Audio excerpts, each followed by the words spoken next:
messieurs, c'est avec beaucoup de plaisir que nous vous retrouvons pour cette autre livraison de votre émission de débat sur BNews A, le club édition de ce dimanche. Alors ce dimanche de la CAN, une fois encore au menu, il en sera certainement ainsi durant de longues semaines encore, on n'y peut rien, c'est l'actualité. Alors la compétition reviendra sur cette dernière ligne droite de la compétition, donc rendue à l'étape des quarts de finale. Nous reviendrons précisément sur la rencontre Cameroun-Gambie hier, la belle victoire des Lions indomptables face à ce pays, mais aussi sur les autres rencontres de ces quarts de finale. Nous reviendrons également sur le stade Olembe, désormais suspendu.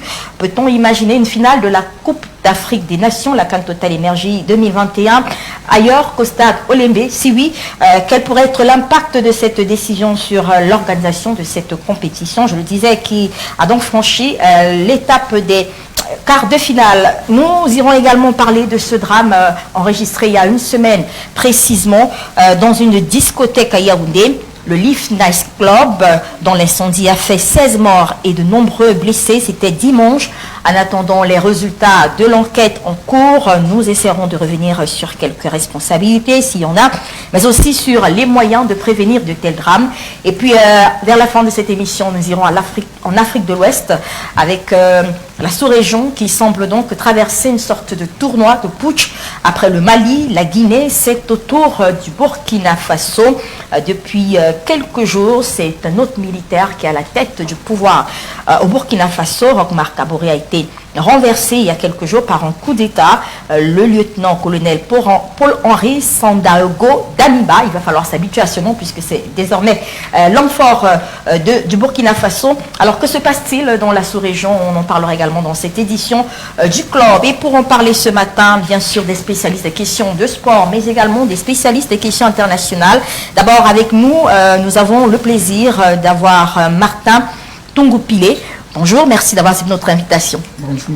Vous êtes entraîneur des Lions à prime, mais également médaille d'or des Jeux Olympiques de Sydney, finaliste de la Coupe des Confédérations 2003. Il y a beaucoup d'autres choses, je m'arrête là pour le moment. Merci d'avoir accepté notre invitation. Martial Bessala est avec nous également ce dimanche. Bonjour, merci d'être là.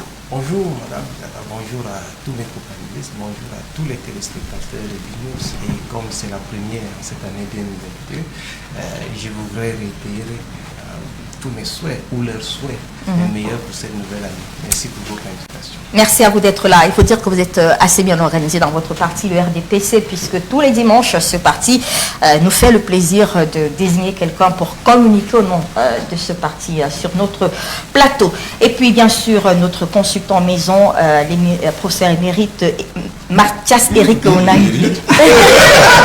Mathias Eric Onangili qui est avec nous. Bonjour, merci d'être là, professeur.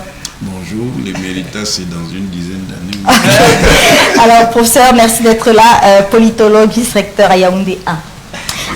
Et pour parler de sport, bien sûr, nous avons également avec nous aujourd'hui Franck Peck, le chef service sport de BNews 1, qui va débuter cette émission avec nous et qui sera donc là pour toute la partie consacrée à la Coupe d'Afrique des Nations. Bonjour. Bonjour Albertine, bonjour Rich Panel. Alors, on va prendre une petite transition et on revient pour parler de la CAN Total Énergie, mais surtout des quarts de finale et de cette belle rencontre Cameroun-Gambie hier. À tout de suite.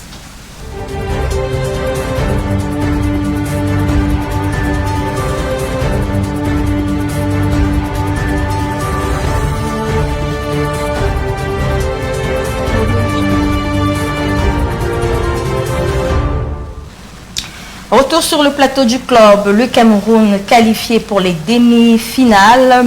Belle rencontre hier entre le Cameroun et la Gambie. 2-0 score à la fin de la partie. On va commencer par là. Alors, avec vous, M. Bissala, comme tous les autres Camerounais, vous avez vécu la rencontre. Comment est-ce que vous l'avez apprécié? Il faut dire que de l'avis de plusieurs, c'est un autre Cameroun qu'on a vu hier, une autre équipe nationale. Oui, bon, pas une autre équipe nationale, une autre équipe nationale qui, en fonction des adversaires, en fonction des matchs, en fonction des étapes de la compétition, certainement devrait s'adapter et jouer pour remplir le devoir qui est attendu d'eux.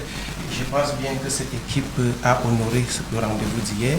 Dès l'entame du match, j'ai vu des jeunes Camerounais qui chantaient l'hymne national avec une certaine ferveur, avec une certaine concentration.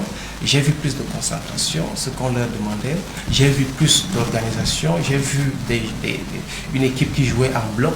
J'ai vu une équipe qui était suffisamment soudée et nous sommes satisfaits aujourd'hui. Le score, je pense que les fruits tiennent aujourd'hui la promesse des fleurs et nous souhaitons, comme tout Camerounais, que cette épopée soit glorieuse jusqu'à la fin et que le Cameroun soit une fois de plus honoré ici au toit de l'Afrique et du monde. Coach Tungupile, alors qu'est-ce qui a fait la différence hier? On va commencer par là. Comme je le disais, selon plusieurs personnes, c'était sans doute les mêmes joueurs, mais on avait le sentiment de voir notre équipe. Lorsqu'on regarde par exemple le match contre les Comores, c'était pas du tout la même chose. On avait un Cameroun plus rassurant, qui semblait maîtriser plus le jeu. Qu'est-ce qui aura fait la différence du match d'hier? Ben vous savez, chaque fois que vous jouez un match, vous tirez les leçons de ce match pour la suite de la compétition. Donc je pense que les leçons ont été tirées par rapport au match précédent. Surtout que le match contre les Comores, ça a été un match qui a inquiété beaucoup les Camerounais. On n'était pas très sûr de notre équipe. Mais hier, le Cameroun a rassuré, le Cameroun a présenté une équipe vraiment compétitive sur tous les plans. On a vu un bloc qui jouait ensemble, on a vu des phases de transition dans le jeu, passage du ballon vers l'avant, et puis une volonté manifeste des attaquants de trouver la solution. Donc pour le coach que vous êtes, c'est un bon match aussi. Si. Je crois que dans l'ensemble du match, on n'a pas vu l'équipe de la Gambie vraiment émerger. L'équipe de la Gambie a été sous pression pendant toute la rencontre et fatalement, ils ont pris des buts. Et ça, c'était bon pour l'équipe du Cameroun. Aujourd'hui, on est rassuré. On demanderait tout juste que les garçons continuent dans ce sens-là et qu'ils insistent, qu'ils soient beaucoup plus sérieux dans les attitudes. Et je pense que le bonheur est encore devant. Professeur, premier match également du Cameroun depuis le début de la compétition sans prendre un but. La même question, c'est la Gambie qui n'a pas assez fait son travail ou le Cameroun a plus renforcé sa défense cette fois-ci? Non, les Camerounais se sont montrés plus rigoureux, solidaires et engagés. Et de toutes les façons, le niveau tactique des deux équipes n'est pas le même. La Gambie a fait ce qu'elle pouvait faire et à mon avis, elle a adopté la meilleure stratégie dans ces conditions.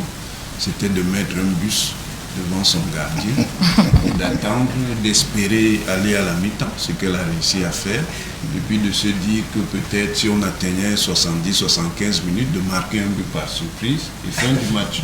C'était ça le scénario. Heureusement, les Lions ont mieux structuré leur jeu, ils ont surtout été patients parce qu'ils pouvaient commencer à douter.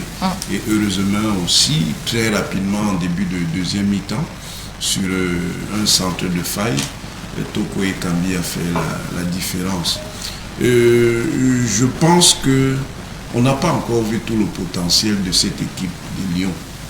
C'est une équipe qui peut devenir une équipe forte, mais qui a le défaut habituel des Camerounais, la lenteur. Parce que dans notre football, c'est ça notre problème. Et c'est pour ça qu'on a des problèmes au niveau mondial. On est très lent. Bon, il y a d'autres équipes qui ne sont pas très rapides, mais au moins il faut avoir des phases dans lesquelles on accélère le jeu, qu'on met du jeu en mouvement.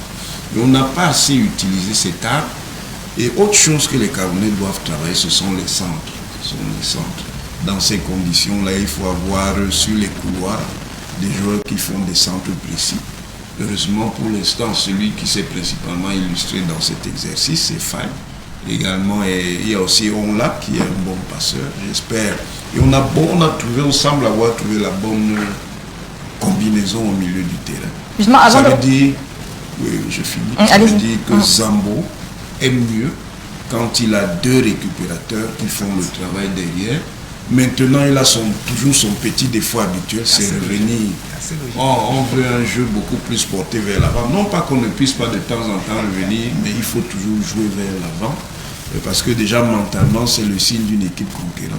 Alors, avant de revenir justement aux différents compartiments de l'équipe, qu'est-ce qui s'est passé? On a envie de qu'est-ce qui s'est passé avec les Comores? On va pas... Non, parce en que fait, comme je disais, c'est une équipe. Non, en fait, les Question de Lions morale. ont été frustrés par le contexte. Avant le match, cette histoire de test Covid a fait qu'on a jeté un doute sur le Cameroun en disant que le Cameroun, en fait, contrôlait les tests Covid et truquait les tests Covid en sa faveur. Ça, c'est la première chose.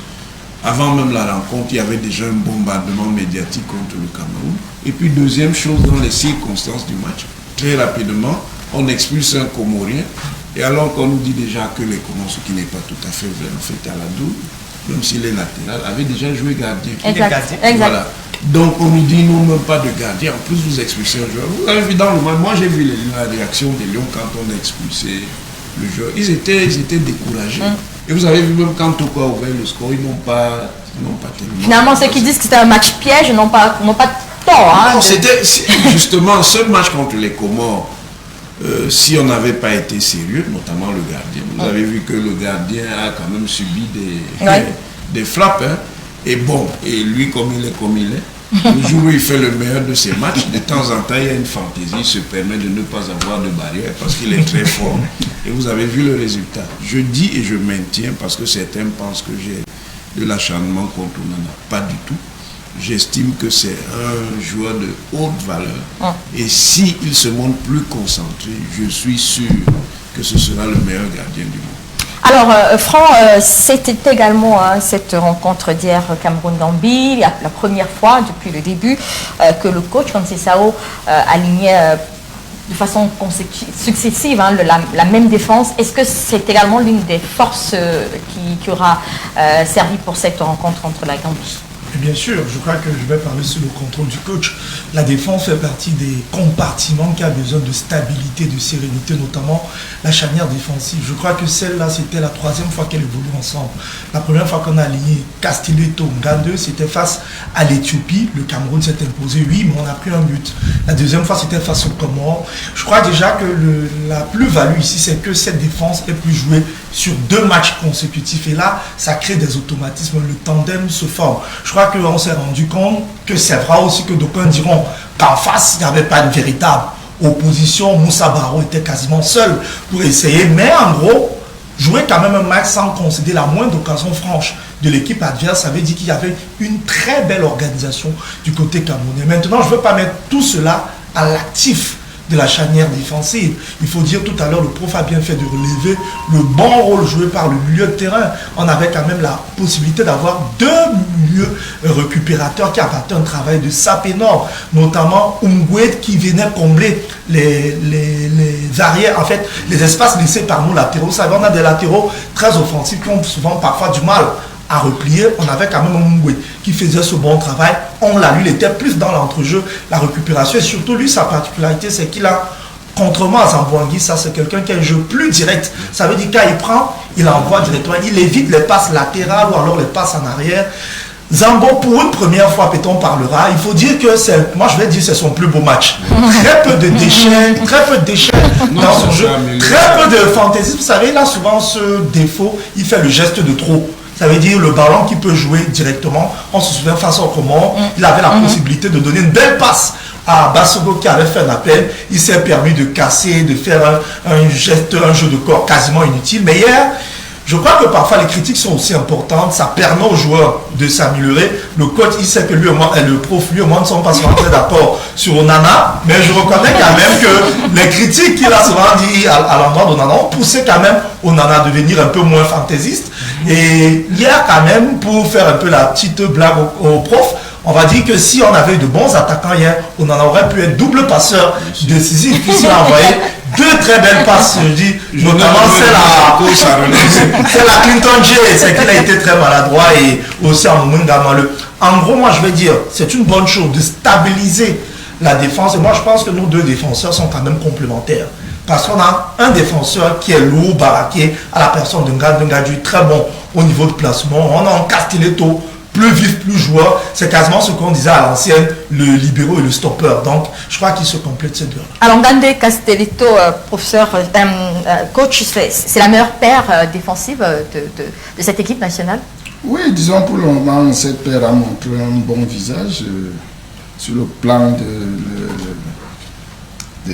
de l'aspect défensif. D'abord, ils sont présents dans tous les duels, ils essaient d'anticiper et puis de relancer. Un gars est capable de relancer du pied gauche, il est capable de relancer du pied droit. Castelletto est très actif et c'est intéressant d'avoir ce genre de paire. Ça rassure plus.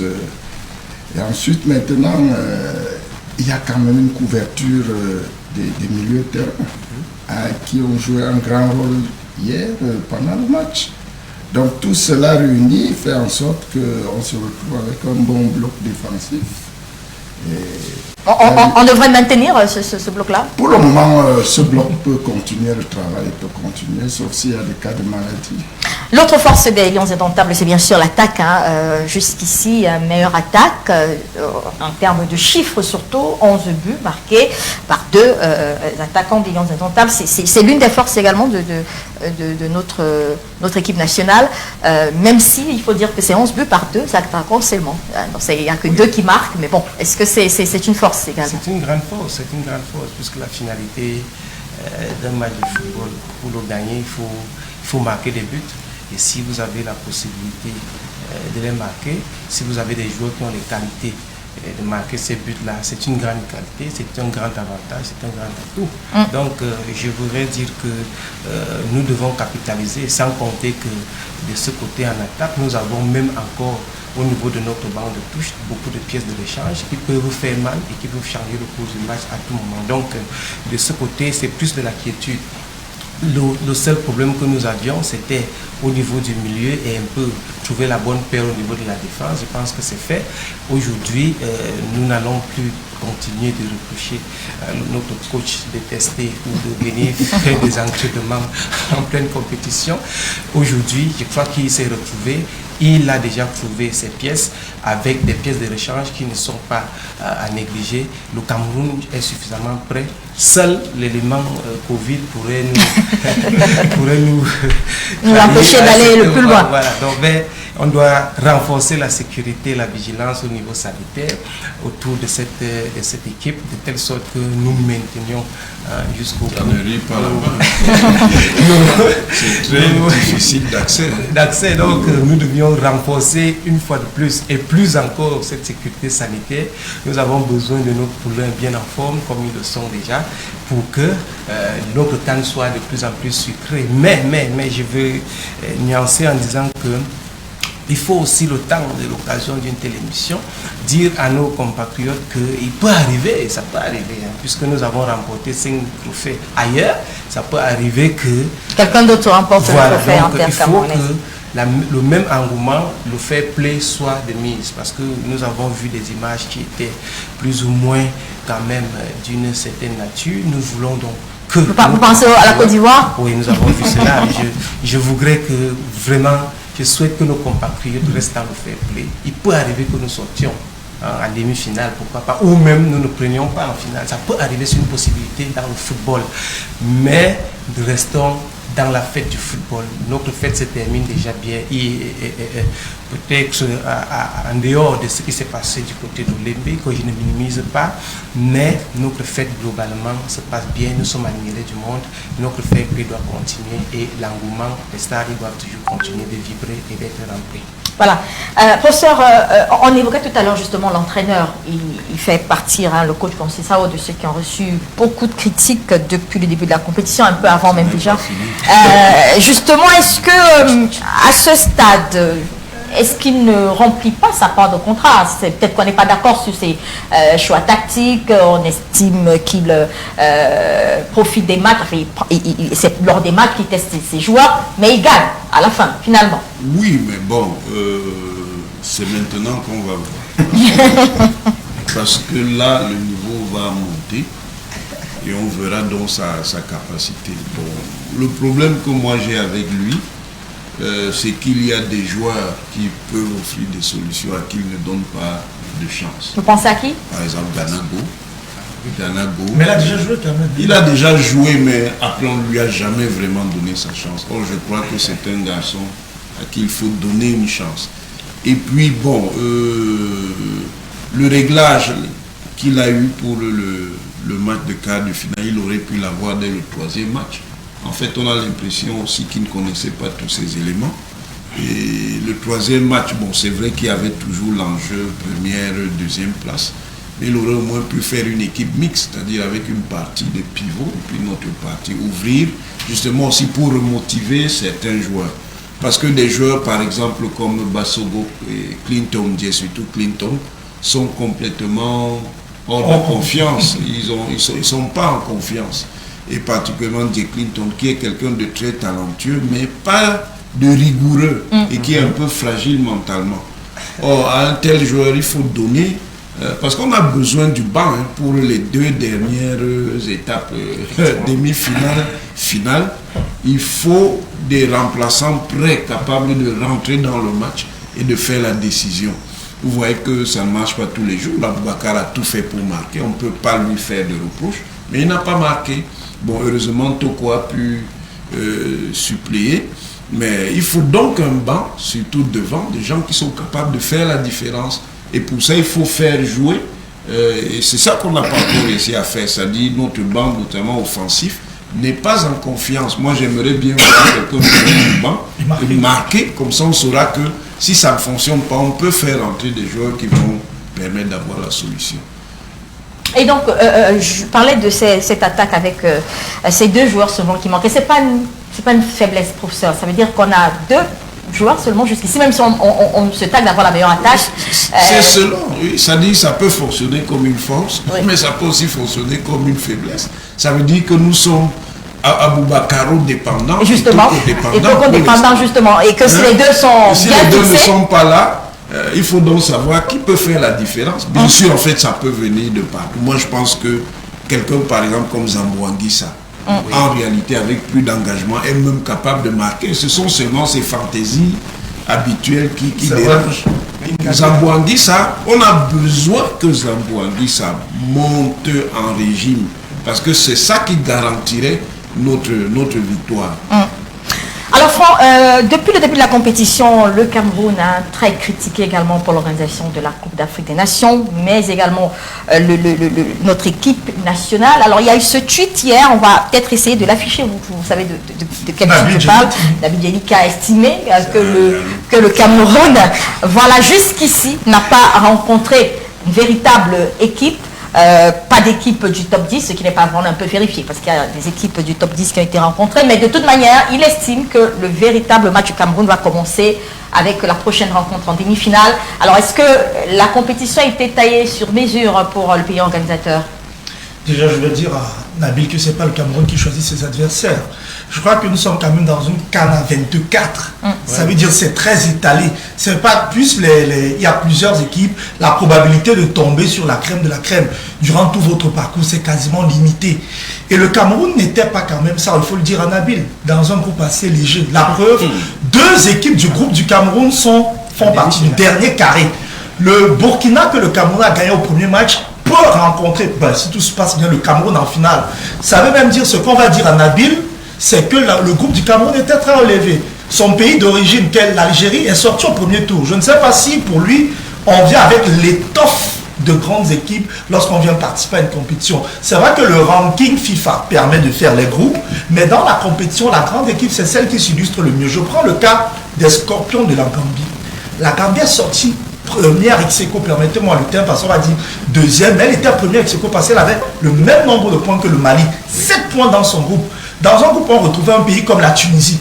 Est-ce que vous me direz qu'il aurait été mieux que le Cameroun tombe sur la Tunisie ou alors sur la Gambie? Pourtant, la Gambie a battu la Tunisie. Les Comores, rappelons que les Comores étaient dans le même groupe que le Ghana.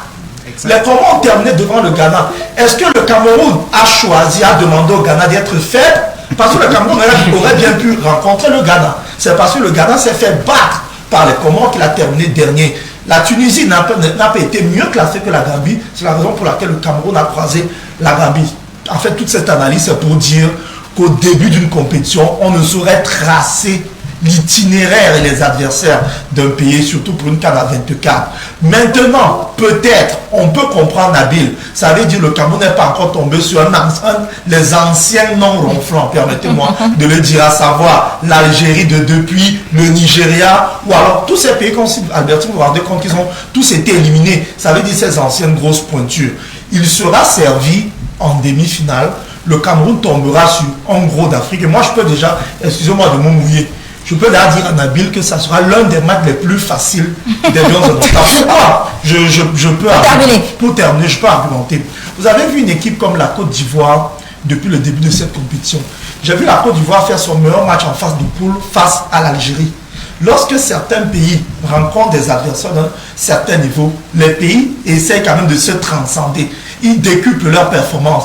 Le Cameroun, la façon dont le Cameroun a joué contre les Comores, le prof l'a dit, il y avait le contexte. Le Cameroun jouait face à une équipe privée de 12 joueurs, moins carton rouge, ne demandait pas les joueurs d'avoir la même motivation comme s'ils jouaient face à l'Égypte. Face à l'Égypte, je vous dis par exemple, vous verrez tout à fait notre équipe camerounaise. Oui, pour ça, vous voulez dire quelque chose. Nabil, on rappelle, Nabil Djeli, c'est bien sûr un journaliste algérien. Peut-être on verra son truc. Il n'a pas le droit de mépriser les équipes de notre poule. Parce que pour vous, c'est un mépris. Les Fennecs n'ont pas pu battre le Burkina Faso en aller et en retour lors des éliminatoires du Coupe du Monde. Chaque fois, ils ont fait match nul. Et le Burkina Faso a déjà été en finale en 2013. Il a été en demi-finale en 2017. Oui, coach. Est-ce que pour vous, ce sont les équipes de poids que l'on rencontre finalement? Non, d'abord, c'est très partisan, ce que Nabil a dit. Je ne sais pas. Il a toujours été dur envers le Cameroun pour la petite histoire. Non, c'est parce qu'on les bat tous. Peut-être ses origines. Oui, mais je pense que au regard de ce qui se passe là, c'est tout le monde a montré dans cette CAN qui peut jouer au football. Les Comores qui arrivent là, les Comores ont fait un premier tour admirable, une très belle équipe. Alors, ils ont été un peu secoués par le Covid, mais il n'y a pas de petite équipe dans ce tournoi. Voilà, comme les uns et les autres l'ont dit ici, le Burkina et le Cameroun se retrouvent en demi-finale, deux équipes d'un même groupe. Donc, c'est dommage pour Nabil. Vous voulez dire également un mot parlant de ce tweet? Je souscris, j'achète ce qui a été dit. Alors, le prochain adversaire du Cameroun, ce sera soit le Maroc, soit l'Égypte. Est-ce qu'il y a une préférence, coach, avec vous, ces deux équipes, s'il fallait en choisir une? D'habitude, dans notre métier, lorsque vous atteignez les demi-finales d'une compétition, on estime que ceux qui atteignent ce niveau-là sont de bonnes équipes.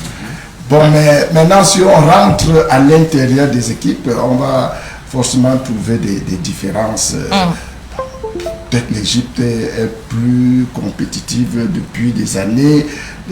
L'Égypte a un passé très glorieux, plusieurs fois champion, avec de très bons clubs. Bon, le Maroc également. Le Maroc joue assez bien depuis un certain temps. On l'a vu, des matchs assez propres. Donc pour moi, le résultat du match de tout à l'heure va nous désigner une équipe. Vous n'avez pas de préférence. Même si on a une préférence ici, on va se plier au résultat du match qui arrive là. Le mieux, ce serait quelle équipe, professeur? L'équipe la plus faible, là? Le mieux, c'est le Maroc. Ok. Bon, parce que l'Égypte a plus d'expérience. Le mieux, c'est le Maroc. Le Cameroun pourrait même battre très facilement le Maroc. Ouh là là. Le Maroc a une très bonne équipe. Oui. Mais le Maroc est très fragile en défense. Ça veut dire avec des attaquants percutants, on peut faire la différence, à condition d'être rigoureux au milieu, d'imposer notre puissance athlétique et puis d'être rigoureux en défense. L'Égypte, je suis plus sceptique parce que l'Égypte est une équipe très compétitive et l'Égypte a un don qui s'appelle Mohamed Salah. Dans cette compétition, Mohamed Salah ne fait pas grand-chose. Mais il a donné 3 ballons à ses coéquipiers. Même moi, j'aurais marqué ça.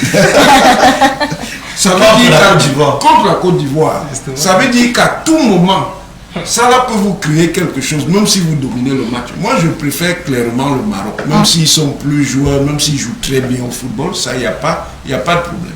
Alors, oui, Franck. Non, rapidement, je voulais coller un petit mot. Je comprends le prof un peu nostalgique des anciens à Cameroun, Égypte et peut-être du parcours.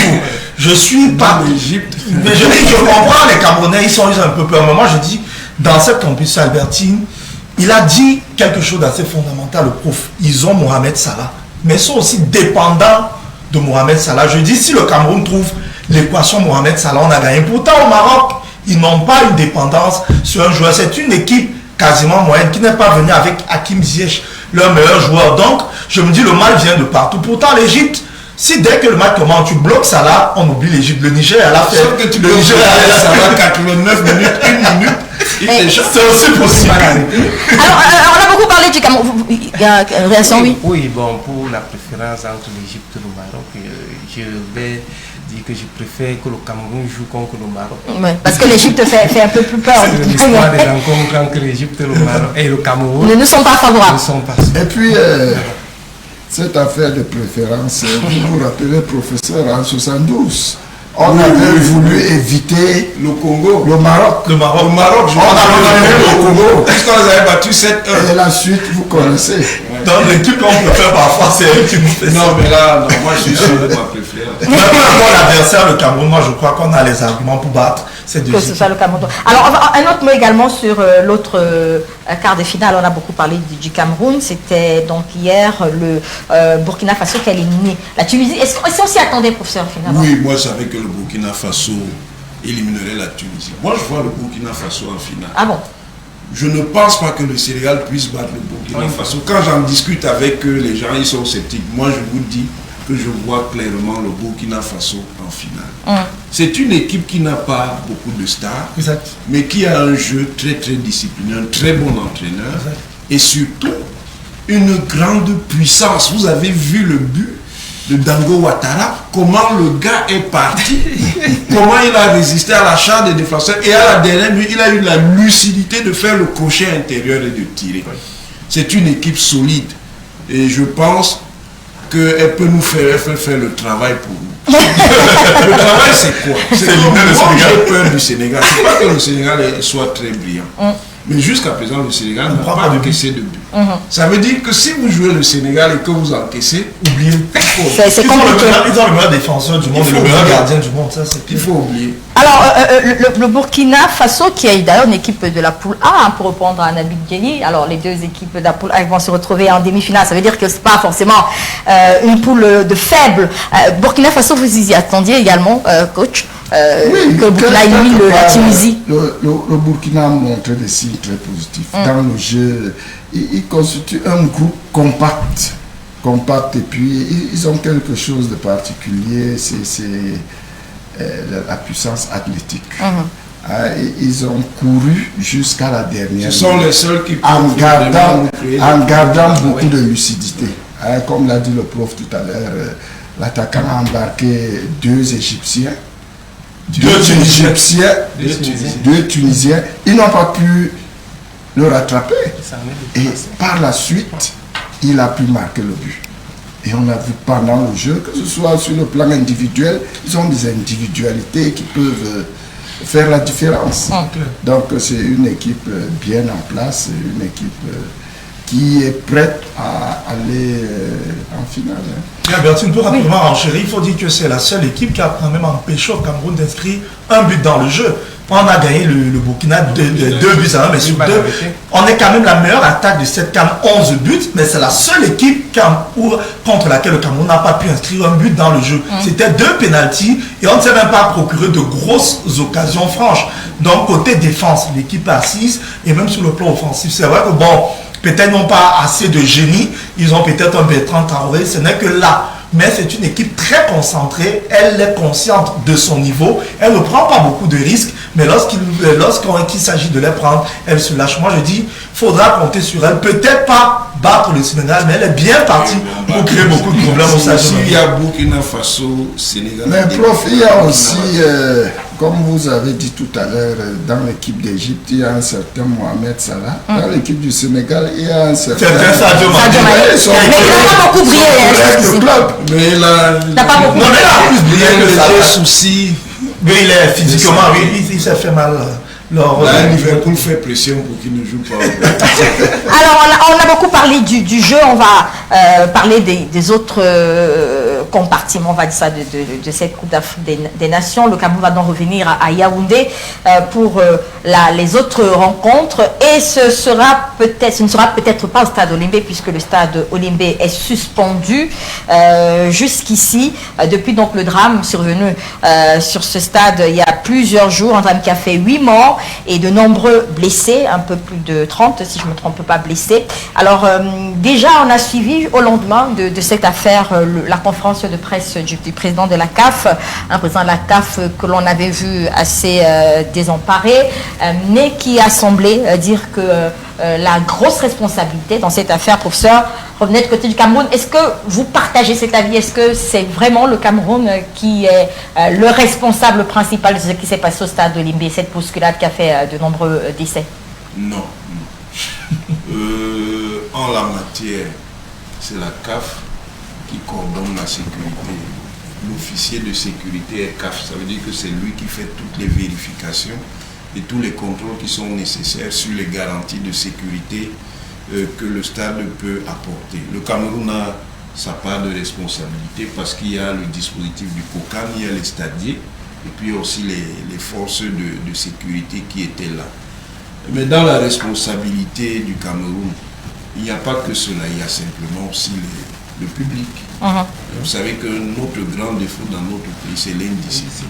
Les Camerounais sont très indisciplinés et souvent ils tendent à l'incivisme. Et ça a joué de très mauvaises affaires dans ce tour. Parce que quand vous recoupez les différents récits, bon, il y avait certainement les conditions qui étaient liées au fait qu'il y avait une seule porte ouverte, mais c'est surtout l'indiscipline qui a créé ce drame.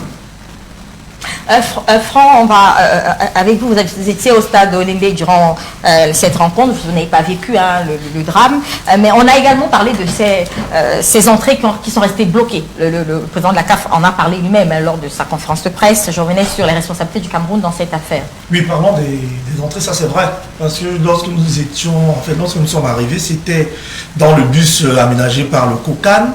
On a d'abord eu des difficultés, nous-mêmes les hommes des médias, pour allier le stade. Et lorsque nous sommes arrivés, c'est vrai que je vous dis, c'est pas très professionnel ce qui se fait pour être assez bref. Parce que vous arrivez, on vous oriente vers une entrée, une fois là-bas, on vous dit, mais pourquoi vous avez pris cette entrée? Mais on leur dit, mais ce sont vos stadiers qui nous disent, non, il faut ressortir. Bref, on vous balade un peu. Et nous sommes arrivés quelque part, on a trouvé beaucoup de personnes entassées et il y avait juste une petite entrée. On voyait la grille fermée. On a posé la question, pourquoi une si petite grille? Et ce qu'il faut rappeler, Albertine, parfois on se dit que ce sont des badauds qui sont à l'extérieur. Non, ce sont des citoyens camerounais qui avaient d'ailleurs des biens. Qui avaient des biens, parfois des biens VIP qui peuvent entrer. Donc on dira que non, ils sont arrivés en retard. Je dis non. Vous voyez des gens pour un match qui doit commencer à 20h, qui sont là depuis 16h, mais ils ne sont pas servis. En réalité, il faudrait que le Cameroun, c'est vrai qu'on n'a pas l'expérience de l'organisation des grandes compétitions, mais on se serait dit qu'après le CHAN organisé qui a servi quand même, on a eu la CAN qui a servi de galop d'essai, qu'on ne devait plus avoir, je ne pense pas, parce que je suis quelques mesures, comme on est en train apparemment on est en train d'ouvrir d'autres voies d'accès venant d'autres quartiers. Est-ce que c'est à ce moment qu'on devait le faire? Je trouve que le Cameroun a beaucoup privilégié. Monsieur Peck, c'est de mettre les forces de sécurité, parce que les Camerounais n'ont pas. C'est pas le cas? Non, de renforcer. De renforcer. Ils n'ont peur que des gens en tenue. Oui, je disais, l'autre chose, Albertine, c'est que je trouve qu'on s'est beaucoup focalisé sur la construction des stades. Vous-même, vous pouvez le savoir, les 3 mois qui ont précédé la CAN, c'était Olimbe est prêt, Olimbe n'est pas prêt. Est-ce que les opérations techniques de livraison sont... On a passé tout notre temps à s'intéresser au stade. Quand ce n'était pas les stades, c'était l'hôtel. On disait non, l'hôtel de Benoué n'est pas encore livré. On ne savait pas que l'organisation, ce n'est pas uniquement l'immobilier, ce ne sont pas uniquement ces infrastructures. Il y a par exemple au niveau de le transport, le prof le dit, le président de la CAF a été bloqué dans des bouchons. Imaginez-vous, il arrive en retard. Cameroun, comment? Il vient, le président de la CAF du stade, il est bloqué.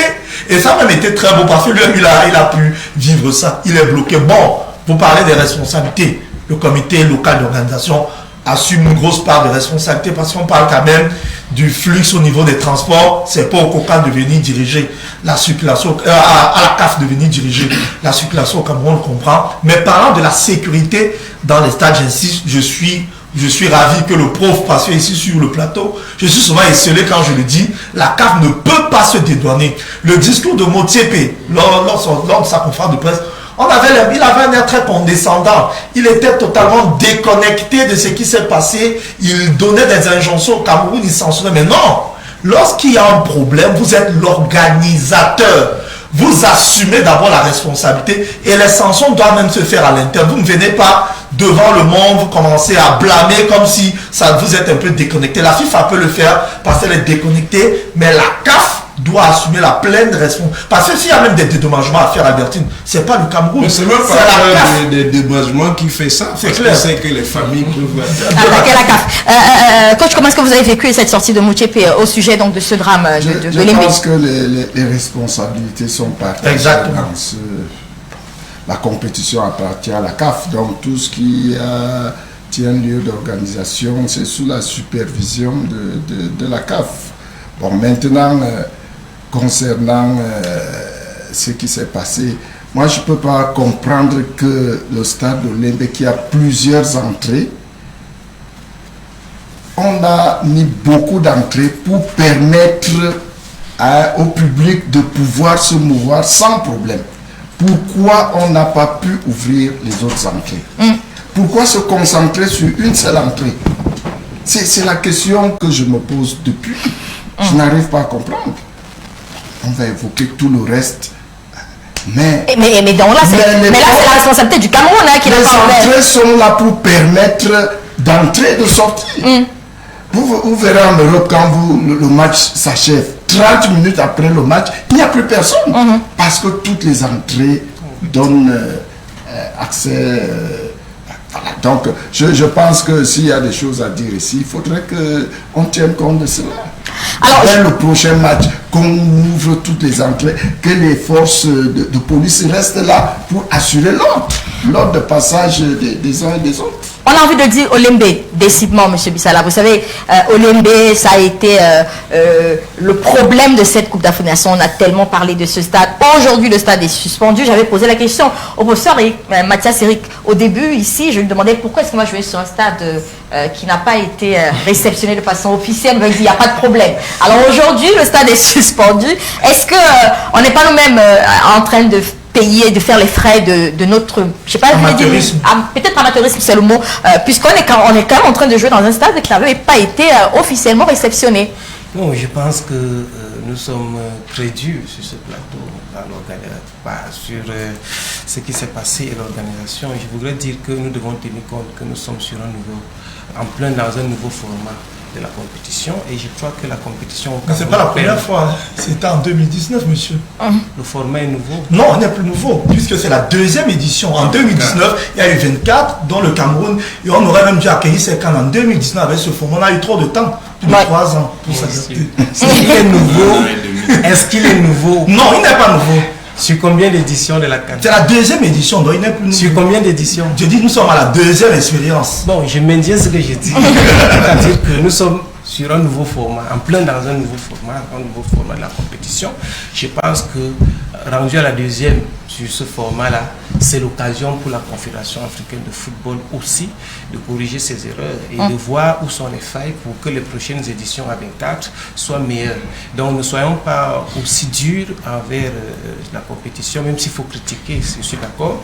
Je voudrais dire aussi que le jour du drame, j'étais au stade, effectivement, je suis entré, j'ai eu cette charge d'entrer du côté VIP, donc 30 minutes avant le début du match, mais j'ai vécu un tout petit peu la scène. Il y a un sérieux problème. La première cause de cette situation était le bouchon au niveau de l'axe qui partait de Mbala, de Loncac, je pense, au rond-point Loncac, jusqu'en passant par le rond-point de la présidence, Emana et tout Emana, partout là, c'était bouché carrément. Ce qui fait que les premières heures avant le début du match, les spectateurs sont restés coincés dans les embouteillages jusqu'à l'arrivée de la gendarmerie, parce que ici, il faut le dire, la police ce jour n'a pas fait son travail comme il se fallait. Peut-être que les effectifs n'étaient pas suffisants, mais c'était difficile. Nous autres, j'ai dû prendre une moto au niveau de l'axe de la présidence, le carrefour de la présidence, pour passer par l'abattoir et ressortir de l'autre côté Et on m'a laissé à plus d'1 kilomètre du stade. J'ai parcouru encore à pied de là jusqu'au stade pour arriver 30 minutes avant le match. Vous voyez, c'est mon expérience à moi.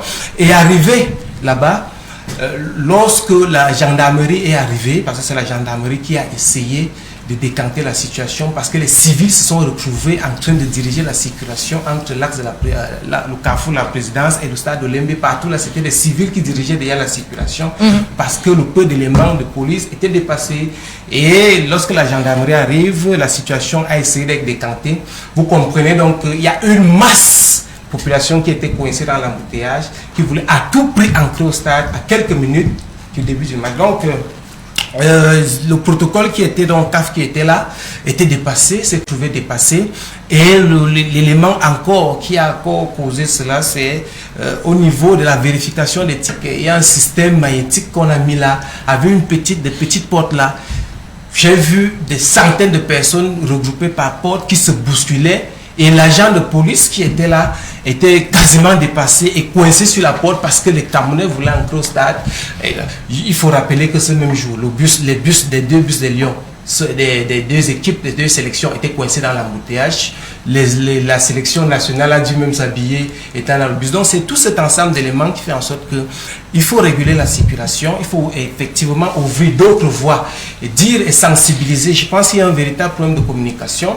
Le côté de l'abattoir était vide et libre, mais tout le monde était coincé là vers Emana et tout dit, alors qu'il y a une autre... Donc un problème de sensibilisation. Il faut sensibiliser. Et d'organisation finalement. D'organisation et de communication, effectivement, et c'est dire que il faut passer par les deux entrées, parce qu'il y a une entrée qui est libre et une autre qui est coincée. Et c'est le même scénario, même au sortir du stade. Tout le monde veut passer par Emana au Lembe, même s'il faut marcher à pied. Pourtant, du côté de l'abattoir, ça a été aménagé avec des grandes voies où des gens peuvent circuler librement. Et là-bas, ils ne savent pas où ça donne. Voilà. Et donc d'organisation, professeur. Avant de revenir au Lembe, qui certainement restera l'une des plus grosses tâches de cette compétition, est-ce que la suspension de ce stade était inévitable? Oui, normalement, quand il y a des drames de ce type, c'est au moins de l'ordre des mesures formelles, pour ne pas dire symboliques. C'est tout à fait normal qu'on suspende. Mais sur la durée, si le Cameroun présente des procédures améliorées, corrigées, je pense que l'idéal, ce serait de lever la suspension, parce que au Lembe, c'est quand même la vitrine de cette compétition. Et quoi que l'on dise, c'est un très beau stade. C'est un très beau stade qui honore non seulement le Cameroun, les Camerounais, mais aussi l'Afrique. L'idéal, ce serait que la finale de cette CAN se joue dans ce stade, mais que justement les mesures soient systémiques. Parce que justement, le problème de ce type d'organisation, c'est qu'il faut coordonner tous les niveaux. Sécurité, transport, ainsi de suite. Et là, manifestement, les transports ont créé des problèmes qui se sont répercutés sur la sécurité. Si donc la CAF, et j'espère qu'elle le fera, parce que quand même, avec ce que le Cameroun a fait comme sacrifice, il faut que la fête finisse au Lembe avec une magnifique victoire des Lions. Vous n'imaginez pas une finale ailleurs qu'à Lembe? On peut faire la finale ailleurs, mais c'est au Lembe que ça doit se faire. Et puis, Fandena, qui est aussi la tanière historique, a quand même une tâche, qui est Cameroun-Congo. Et puis même dans le programme de la CAF avait déjà prévu que la finale se jouerait au Lembe. C'est sûr, mais la CAF n'a pas prévu le drame non plus pour le coach. Oui, mais bon, maintenant le drame aussi, dans les stades de football, quelles que soient les mesures de sécurité, le plus difficile, c'est les dynamiques de foule. Et ça arrive très souvent dans des stades où toutes les garanties de sécurité existent. Maintenant aussi, il faut quand même encore rappeler aux Camerounais que dans ce genre d'affaires, il faut être discipliné. Il faut respecter tout ce qu'on vous demande de faire, parce que c'est pour notre propre sécurité que c'est demandé. Alors, il y a cette réaction de Hervé Penaud qui avait fait cette sortie après la conférence de presse du président de la CAF en délocalisant les 2 derniers matchs de Douala à Yaoundé. Patrice Motsepe et le COCAN ont mis à mal un tissu économique sans se préoccuper des investissements colossaux ou des conséquences sur une population devenue simple valeur d'ajustement. Oui, et plus même justement, cette histoire de la pelouse de Douala, après qu'on l'ait reliftée, ça n'a pas de sens. On a vu les matchs hier, il n'y a aucun problème sur cette pelouse. Même Côte d'Ivoire, Algérie, Côte d'Ivoire, Égypte, il n'y avait pas de problème. Je ne comprends pas. Il y a que l'Algérie ce soir. Non, c'est parce que ça les a dépassés. Je ne comprends pas comment la CAF peut pénaliser Douala de cette manière. Alors qu'en fait, il ne faut pas oublier que c'est aussi une scénographie. Quand on voit de si beaux stars, on dit mais finalement ces Camerounais qu'on prenait pour permettre l'expression des ploucs, ils sont quand même un peu sérieux. C'est quand même dommage qu'on prive Japoma d'une demi-finale. Franck, OMB, finalement, ce sera je le disais, pas l'obstacle, mais la tâche quand même de cette Coupe d'Afrique des Nations. On a beaucoup parlé d'Olembe, le stade n'est pas prêt, on a joué sur un stade qui n'a pas été, même si le prof disait que c'est pas très, très important, qui n'a pas été réceptionné, Olembe qui était suspendu. Olembe était suspendu, on parlera encore d'Olembe, finalement, ce stade, il ne nous a pas fait que du bien. Il faut dire qu'il y a beaucoup de tâches dans cette CAN, mais c'est pas que je ne vais pas noircir la CAN, mais il faut dire qu'il n'y a pas que l'Olembe. On a eu très récemment, je crois, lors de la conférence de presse d'avant-match, un fait divers, peut-être qu'on devait taire, mais puisque nous sommes là, quelqu'un qui est venu débrancher les micros en pleine conférence de presse, histoire vraie, c'était avant la conférence, soi-disant qu'il n'a pas reçu son argent. On s'est posé la question, comment il a enlevé les micros et durant toute la conférence de presse, les journalistes n'ont pas pu avoir droit au micro baladeur et même les interprètes, vous savez, pour avoir le retour des questions, ils doivent avoir, les micros doivent être connectés, n'ont pas eu. Il y a par exemple eu le match de la Mauritanie, je crois que c'était à Limbé, où l'hymne a été raté à 3 reprises. Ça veut dire pour une compétition. Finalement, il n'y a pas eu d'hymne. Il n'y a pas eu d'hymne, non, mais votre hymne, on dit non, c'est pas le bon hymne, on essaie comme ça à 3 reprises. Pas d'hymne, je m'arrête seulement là pour vous dire, au-delà de la pluie de Japoma, il y a quelques couacs, mais ça fait partie des organisations. Il n'avait pas totalement tort. C'est vrai que le charriais, quand il disait que c'est une compétition en 24, il faut dire, la compétition a peut-être, les standards ont peut-être été revus un peu à la hausse. Et puis il y a le Covid.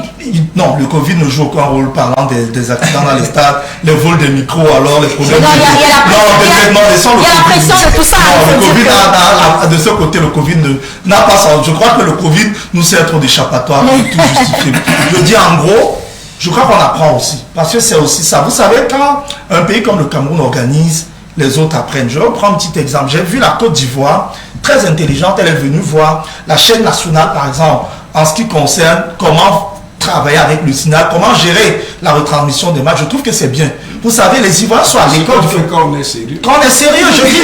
Vous savez, peut-être, le Cameroun, c'est vrai qu'on était allé en Égypte, mais d'aucuns diront qu'il était un peu difficile d'apprendre en Égypte parce que l'Égypte, c'est un pays développé, c'est pas un pays qui a déjà toutes les infrastructures. Pourtant, la Côte d'Ivoire peut savoir que voici un autre pays de l'Afrique subsaharienne. Si le Cameroun a pu, comment modifier? Donc je dis c'est aussi bien que ce style de compétition commence à être organisé par des pays comme le Cameroun. Pour parler d'Olembe, je crois que non, ça ira. C'est même, malheureusement, je risque de dire quelque chose de grave. Voilà. Je ne veux pas dire que c'est bien ce qui est arrivé au Cameroun, mais ça va nous servir de leçon.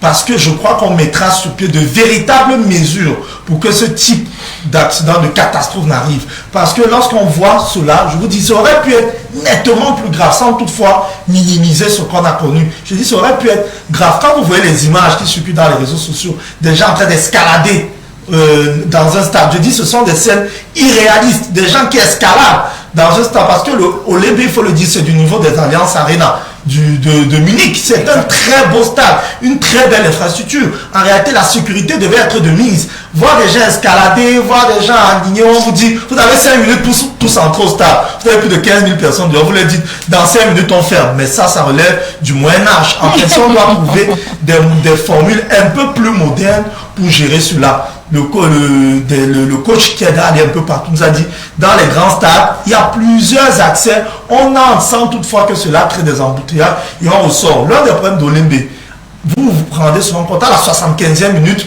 le public commence à sortir parce qu'il sait que si vous attendez le coup de sifflet final, mais ça sera la bagarre. Les gens vont sortir plus de 15 minutes avant la fin du match. Il faut aussi s'asseoir dans le stade d'attendre que les autres sortent. Ça mettra peut-être 3 heures. Au moins, selon ils sortiront. Jusqu'ici, pour la sortir par là, jusqu'ici, coach, pour vous, c'est une belle canne côté organisation. Vous qui avez fait des grandes compétitions à travers le monde, est-ce qu'on peut se targuer d'avoir organisé une belle canne jusqu'ici? Si, lorsqu'on regarde depuis depuis le premier match, le chef d'État est venu avec toute la CAF et tout le monde. Ça s'est bien passé. C'est pour ça que j'ai dit, ce qui se passe là au Lembe ne peut pas entacher vraiment ce monument au Lembe. C'est des hommes, c'est des comportements des hommes qui apportent tous ces problèmes. Que ce soit les forces de l'ordre, que ce soit des Camerounais indisciplinés qui ne veulent pas attendre, qui ne veulent pas suivre l'organisation. Et les problèmes de tests Covid aussi, on ne peut pas oublier ça. Non, on fait avec. On fait avec. Bon, mais maintenant, sur le plan football, je pense que tout se passe bien. En dehors peut-être de l'arbitre du match de Limbe qui est un peu perdu. Mais tous les autres matchs, je crois, sont relativement bien passés. Tous les autres stades, ça se passe bien. On voit Bafoussam, on voit Garoua, tout se passe absolument bien. Moi, je dis encore merci. Merci au Cameroun d'avoir offert ça d'abord aux Camerounais, puis aux Africains. Voilà ce que nous pouvions dire en rapport avec la Coupe d'Afrique des Nations, la CAN Total Énergie 2021. Les internautes nous posent la question. Non, c'est pas une émission de sport, mais c'est l'actualité. On parle justement de la CAN parce que c'est l'actualité. C'est pourquoi on s'y intéresse. Et puis on le disait encore, nous sommes donc à l'étape des quarts de finale. Ce soir, il me semble, c'est l'Égypte contre Maroc et Sénégal. Voilà, donc il y aura donc le carré complet des demi-finales sera connu à l'issue de cette journée. On va prendre une courte transition. On revient pour parler d'autres choses dans cette édition du club.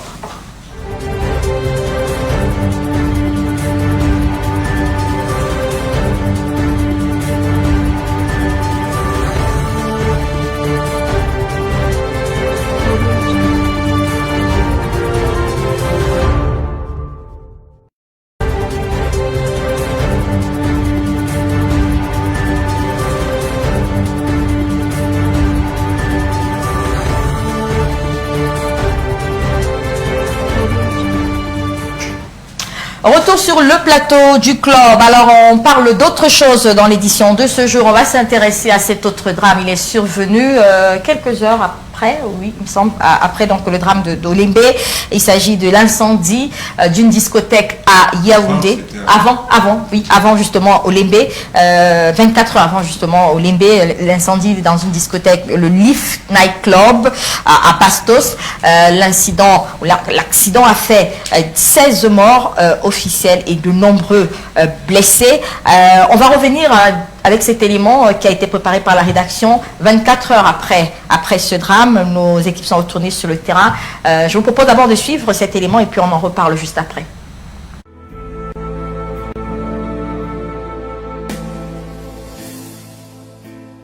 Il est pratiquement 2h30 lorsque ce lieu va être le théâtre d'un événement tragique.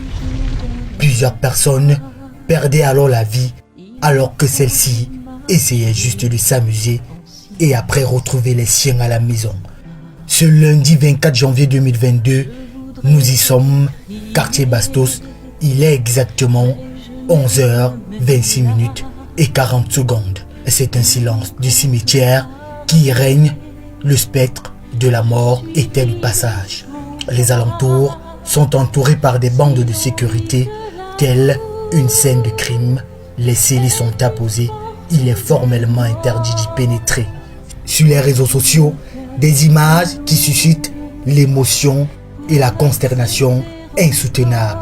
Un père, une mère, des frères ou alors des amis, des compatriotes. On avait tous un lien avec ces personnes qui ont brutalement perdu la vie dans ce nightclub.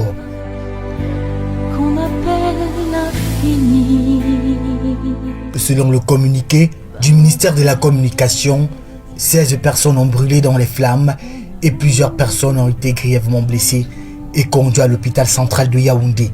À la quête de l'évolution de l'information, nous nous y rendons. Les orientations données par les responsables de cet institut hospitalier sont surprenantes. La scène est filmée en caméra cachée. On va sur les réseaux sociaux. Oui, c'est sur les réseaux sociaux, non pas sur Baris qu'on trouve. Il y a l'ombre qu'on a signé. La survenance de ce drame appelle donc tout le monde au sens de la responsabilité, à la prudence et à la vigilance de tous, particulièrement les lieux de loisirs, afin d'éviter ce genre de sinistres. Il ne reste qu'à demander au Seigneur Jésus-Christ de les accueillir dans son royaume.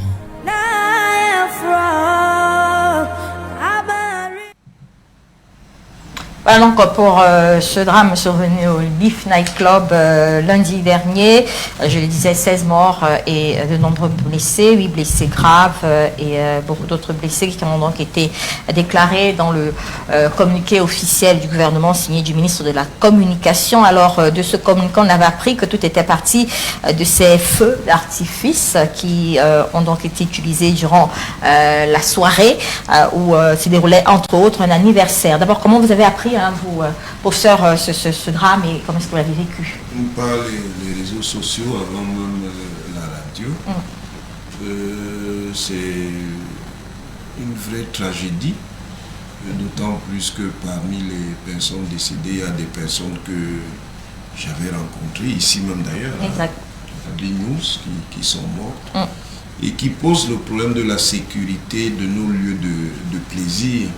Parce que justement, l'un des grands problèmes dans les boîtes de nuit, les cabarets, c'est qu'il n'y a pas beaucoup d'issues de secours et il n'y a pas nécessairement le matériel adapté de secours. Et ça, c'est véritablement préoccupant. Je pense qu'il faut profiter de ce drame pour véritablement mettre à niveau tous ces établissements-là, de telle manière que des gens qui vont en boîte de nuit, dans un cabaret pour s'amuser, ne puissent pas y mourir. Il y a des enquêtes qui ont été ouvertes, a-t-on appris, pour faire la lumière sur cette affaire. Mais coach, le constat, il est vraiment un constat de profane, on va dire ainsi. On voit ces établissements, ces discothèques pousser un peu comme des champignons. On peut se poser la question de est-ce qu'il y a un véritable regard sur la sécurité autour de ces établissements? Aujourd'hui, ce drame appelle encore les différents responsables à revisiter tous ces établissements afin que toutes les normes soient mises en place pour le fonctionnement. Parce que c'est vraiment dommage ce qui est arrivé. J'ai été invité quelquefois dans ce type d'endroit. Oui, exactement là où il y a eu le drame, j'ai connu cet endroit parce que quand vous voyez la configuration de... Vous descendez des escaliers, vous arrivez au fond. Maintenant, c'est la seule issue. Et si vous êtes là-bas à 60, 70 et que vous devez remonter avec des flammes de tous côtés, ça devient catastrophique. Et il faut dire que c'est un endroit UP, donc ça fait partie des meilleurs endroits. Ça veut dire qu'on peut se demander ce qui se passerait. Mais comme le professeur l'a dit, il faudrait prévoir des issues de secours. Même si ces issues-là restent pendant le spectacle fermé, mais dès qu'il y a un problème de cette urgence, que ça s'ouvre rapidement et ça permettrait aux uns aux autres de pouvoir sortir. Donc pour moi, c'est des mesures maintenant à prendre. Il faut que ce passe, c'est le ministère du Tourisme qui s'occupe de ça, revisiter tous les établissements et les mettre au niveau de la norme. Est-ce qu'on peut préconiser, M. Bissala, qu'il y ait de toute urgence une sorte de... qu'on revisite un peu ces établissements à Yaoundé, surtout en cette période où on accueille beaucoup d'étrangers, pour éviter ce type de drame? Oui, nous avons un sérieux problème du respect des cahiers de charges existants. dans nos entreprises, surtout les petites entreprises au Cameroun. Vous vous souvenez bien du gramme d'une agence de voyage que je ne vais pas citer le nom ici, pour une pièce de 100 francs, des faux de toilette et tout ça. C'est tout cet ensemble de choses-là. Je pense que ces cahiers des charges-là, il faut revoir les textes qui encadrent certaines activités au Cameroun, et notamment les débits de boissons et ces snacks et bars. Vous voyez, on écrit snack bar parfois. Vous avez le cahier des charges d'une vente emportée, mais vous faites consommer sur place. C'est un problème au Cameroun.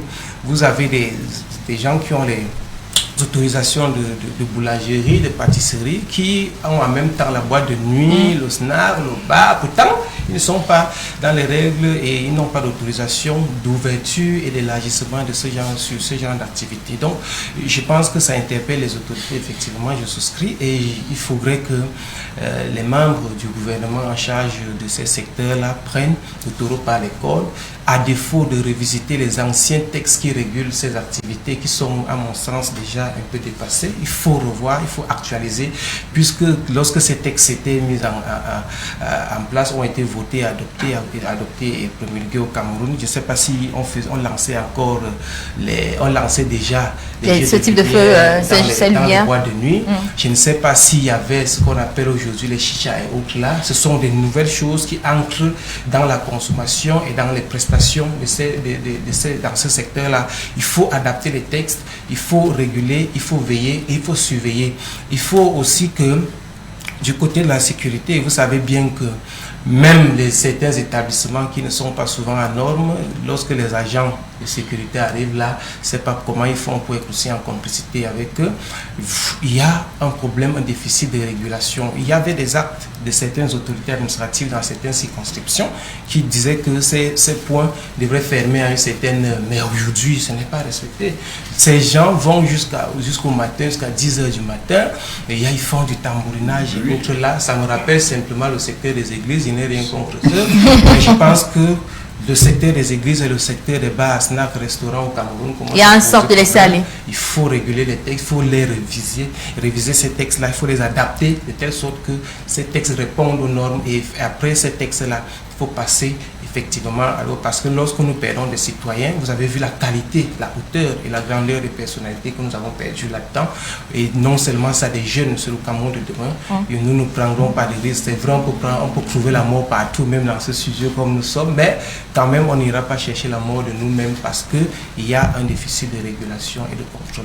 Et pourtant, il existe un norme. Franck Peck, vous êtes encore avec nous, et c'est un peu votre domaine également.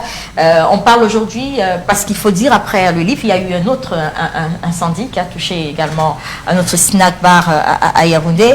Avant ça, on a connu cette série des marchés qui avaient brûlé. Récemment encore, il y a eu le marché Vokatagambala ici qui a été touché par les flammes.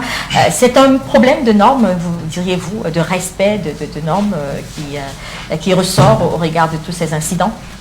On peut le dire, Albertine, mais il faut dire que c'est un manque de sérieux, moi je vais le dire ainsi. Il a bien fait d'étaler. Il faut dire déjà qu'on voit souvent, lorsque vous êtes assis même dans un petit bar un peu partout, vous voyez ces agents, parfois ils se font appeler des agents communaux, alors des agents envoyés par les sous-préfectures qui viennent contrôler des taxes d'hygiène, assainissement, sécurité. Ça se fait tous les jours. La question qu'on se pose, ça correspond à quoi? Parce que lorsqu'il faut évaluer l'aspect sécuritaire, il faudrait, je dis ne serait-ce que par exemple, pour une infrastructure du niveau d'un snack bar, s'assurer au moins que vous avez un extincteur. Exact.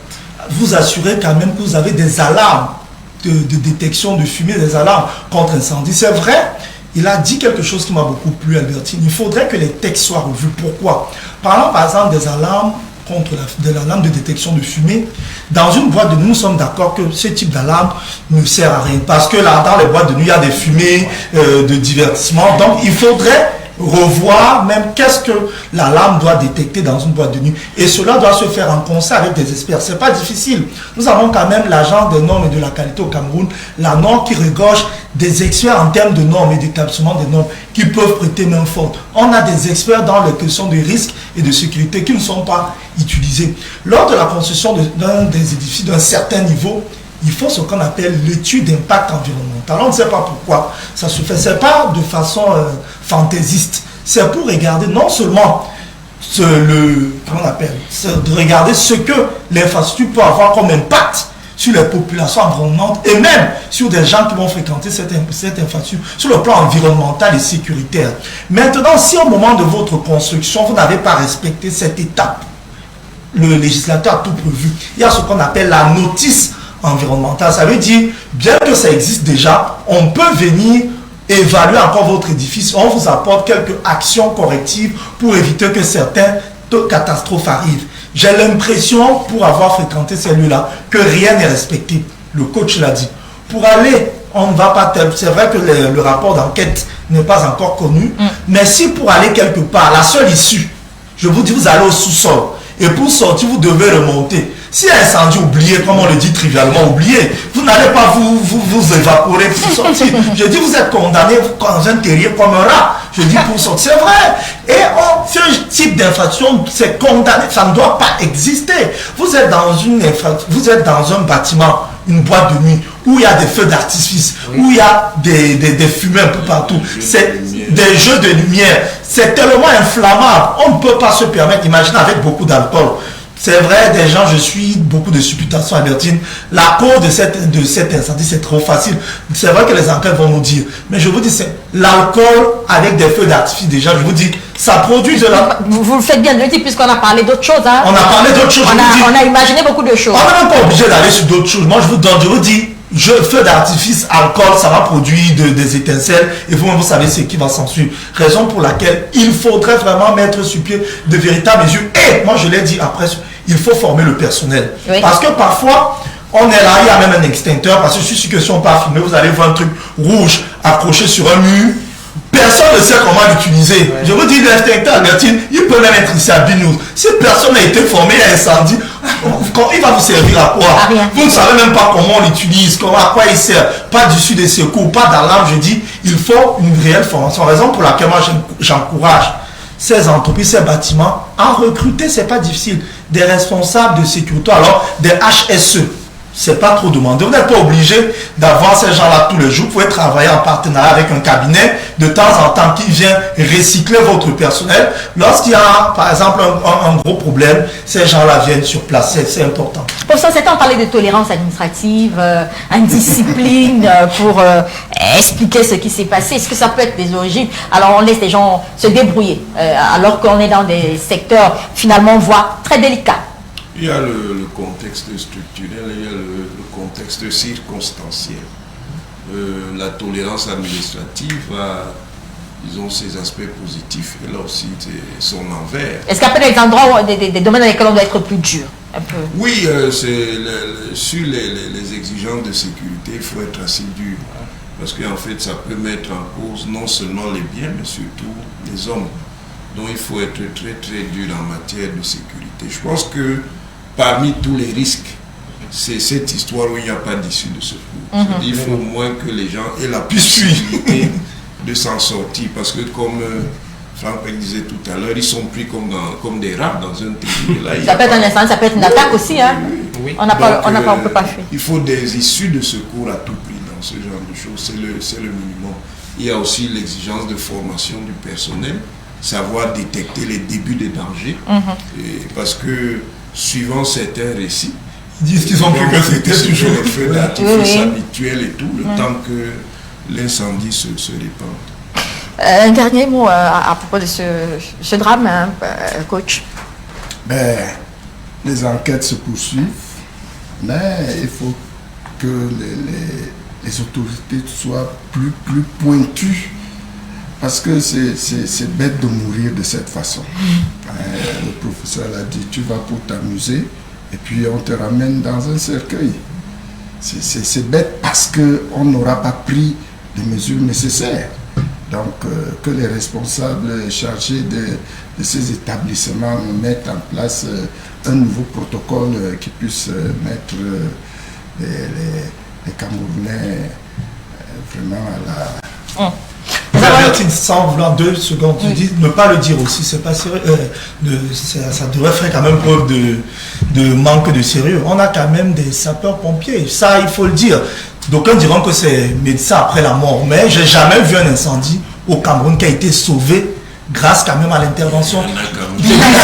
Excusez-moi de faire un peu de la caricature, je fais un peu de l'hyperbole, mais je voulais dire, Albertine, en gros, on doit quand même avoir un corps de sapeurs-pompiers réactif. C'est vrai. Peut-être qu'il n'a pas mais ils arrivent au moment où tout est déjà fini, nous sommes au niveau des braises qu'il faut éteindre. Je dis, peut-être pour dédouaner ce corps, les voies d'accès ne sont pas toujours faciles pour s'y rendre avec tous les bouchons que le Cameroun a. Mais là, j'attire quand même l'attention de nos pouvoirs publics d'essayer de reprendre un peu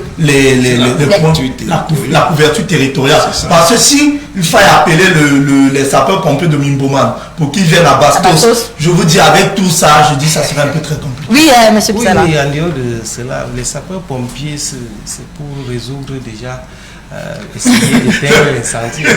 Il faut éviter que l'incendie déclare. Travaillons pour prévenir les incendies dans ce genre de lieu, et je pense que le gouvernement a un instrument technique qu'on appelle la direction la protection civile, qui est l'expert du gouvernement en matière de prévention et même de résolution lorsque c'est déjà là. Donc, au lieu de disperser une partie de la protection civile au MINDEF et une autre partie de la protection civile au MINAT, je pense bien que on peut réorganiser cela de telle sorte que ce même outil technique ait la possibilité de réguler, de vérifier, de contrôler et bien évidemment de réagir au cas où. Donc, il faut aussi sensibiliser les entreprises parce que la tradition, c'est que au niveau exécutif, la protection civile est assurée par des forces militaires. Voilà, ouais, donc ce sont des réflexions qu'on peut mener. Il faut mener parce que si la direction de la protection civile attend que les sapeurs-pompiers réagissent, les sapeurs-pompiers attendent qu'en amont la direction de la protection civile mène des actions pour prévenir, ça peut déranger un tout petit peu. Donc, je voudrais dire que quand on a fini, vous voyez que je n'ai pas été tendre avec les autorités administratives. Je voudrais dire que ne soyez pas surpris, puisque lorsqu'il y a mort d'homme, vous avez vu les personnalités qui sont décédées, ce sont des autorités, des hautes autorités qui sont parties de ce côté. Donc, ce n'est pas leur faire du mal que de leur faire quelquefois des critiques et des propositions. Donc, je veux sortir en disant que nous avons très peu tiré sur ces entrepreneurs-là aussi, ces investisseurs-là.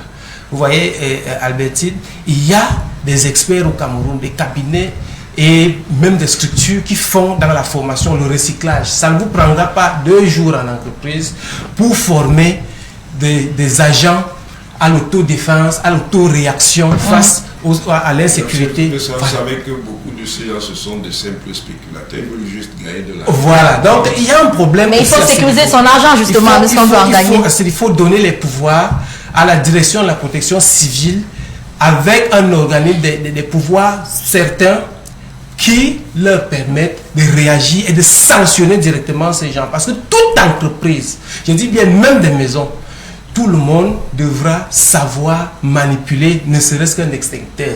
Et Dieu seul sait qu'il en existe aujourd'hui et d'autres. Il y a de nouvelles prestations, par exemple, dans ces snacks-là. Vous avez des liqueurs qui vous donnent des étincelles là. Ça n'existait pas lorsqu'on faisait ces textes-là, par exemple. Vous avez des trucs, les chichas qu'on néglige là, qui font... Bien sûr, c'est de la fumée. Partout là. C'est dans tous les snacks. Aujourd'hui, si un snack n'a pas de chicha, vraiment, vous ne ferez pas de clients parce que c'est une prestation qui est exigée par la clientèle. Mais maintenant, la clientèle est déjà là. La chicha est déjà là. Je ne sais pas si elle est autorisée sanitairement. Je ne sais pas si sanitairement... Il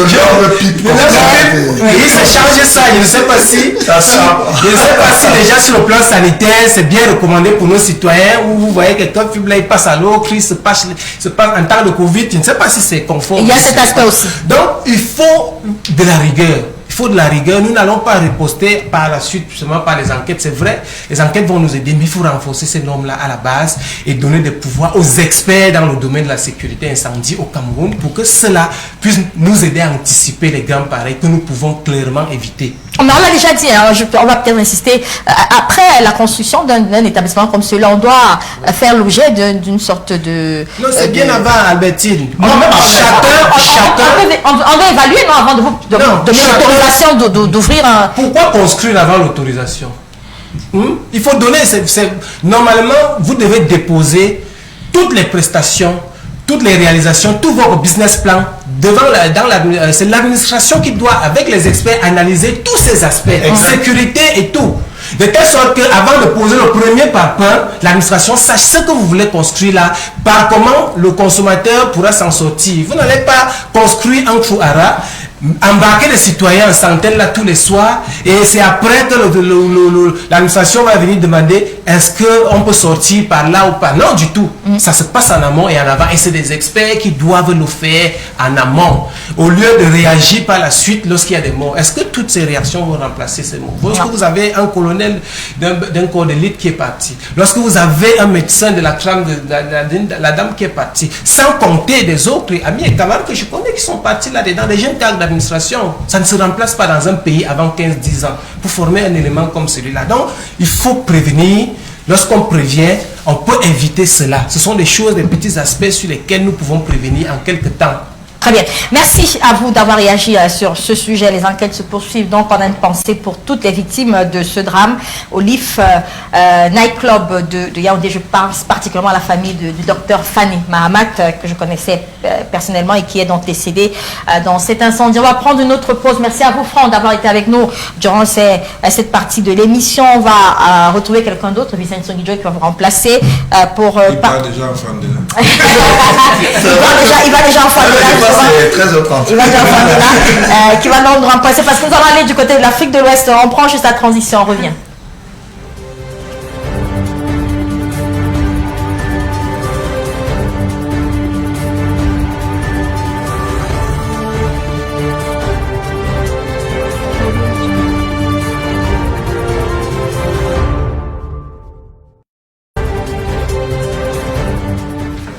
Retour sur le plateau du club.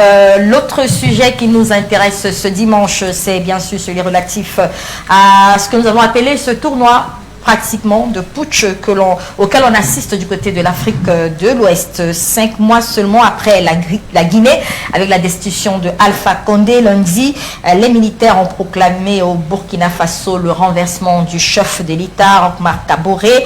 Depuis 2020, le Mali, pour sa part, a connu un double putsch. Que se passe-t-il du côté de l'Afrique de l'Ouest? Avant d'ouvrir les échanges sur ce plateau, je vous propose de voir cet élément signé Delphine Assiga de la rédaction centrale de BNews 1.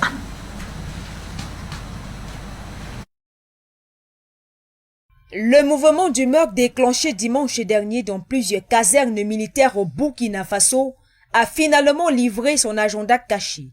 Depuis ce 24 janvier 2022, Christian Marc Kaboré est démis de ses fonctions de président de la République du pays des hommes intègres, renversé par un coup d'État.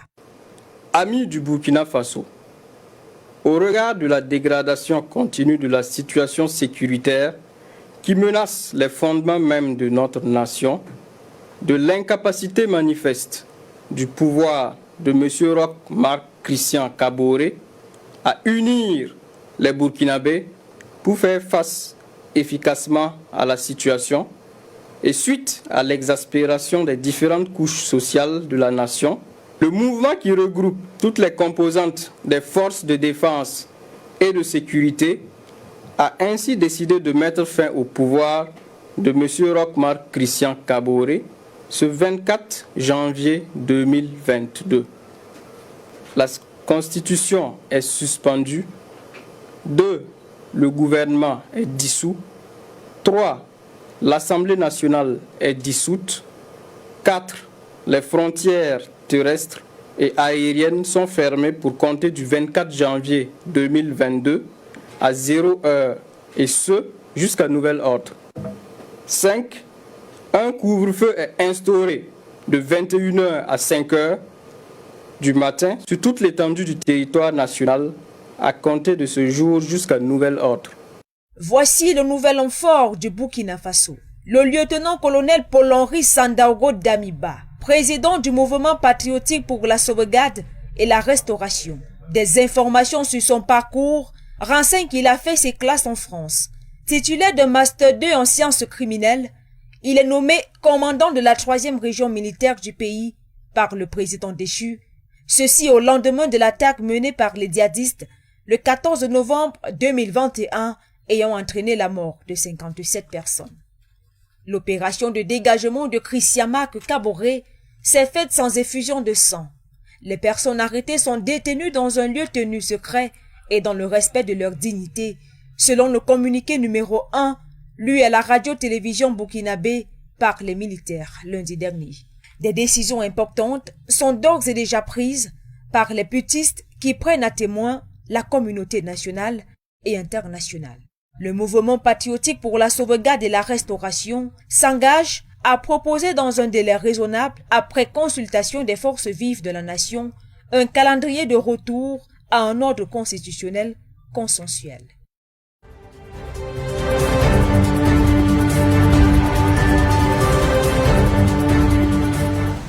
Le Burkina Faso désormais suspendu de la CEDEAO, d'autres sanctions sont annoncées.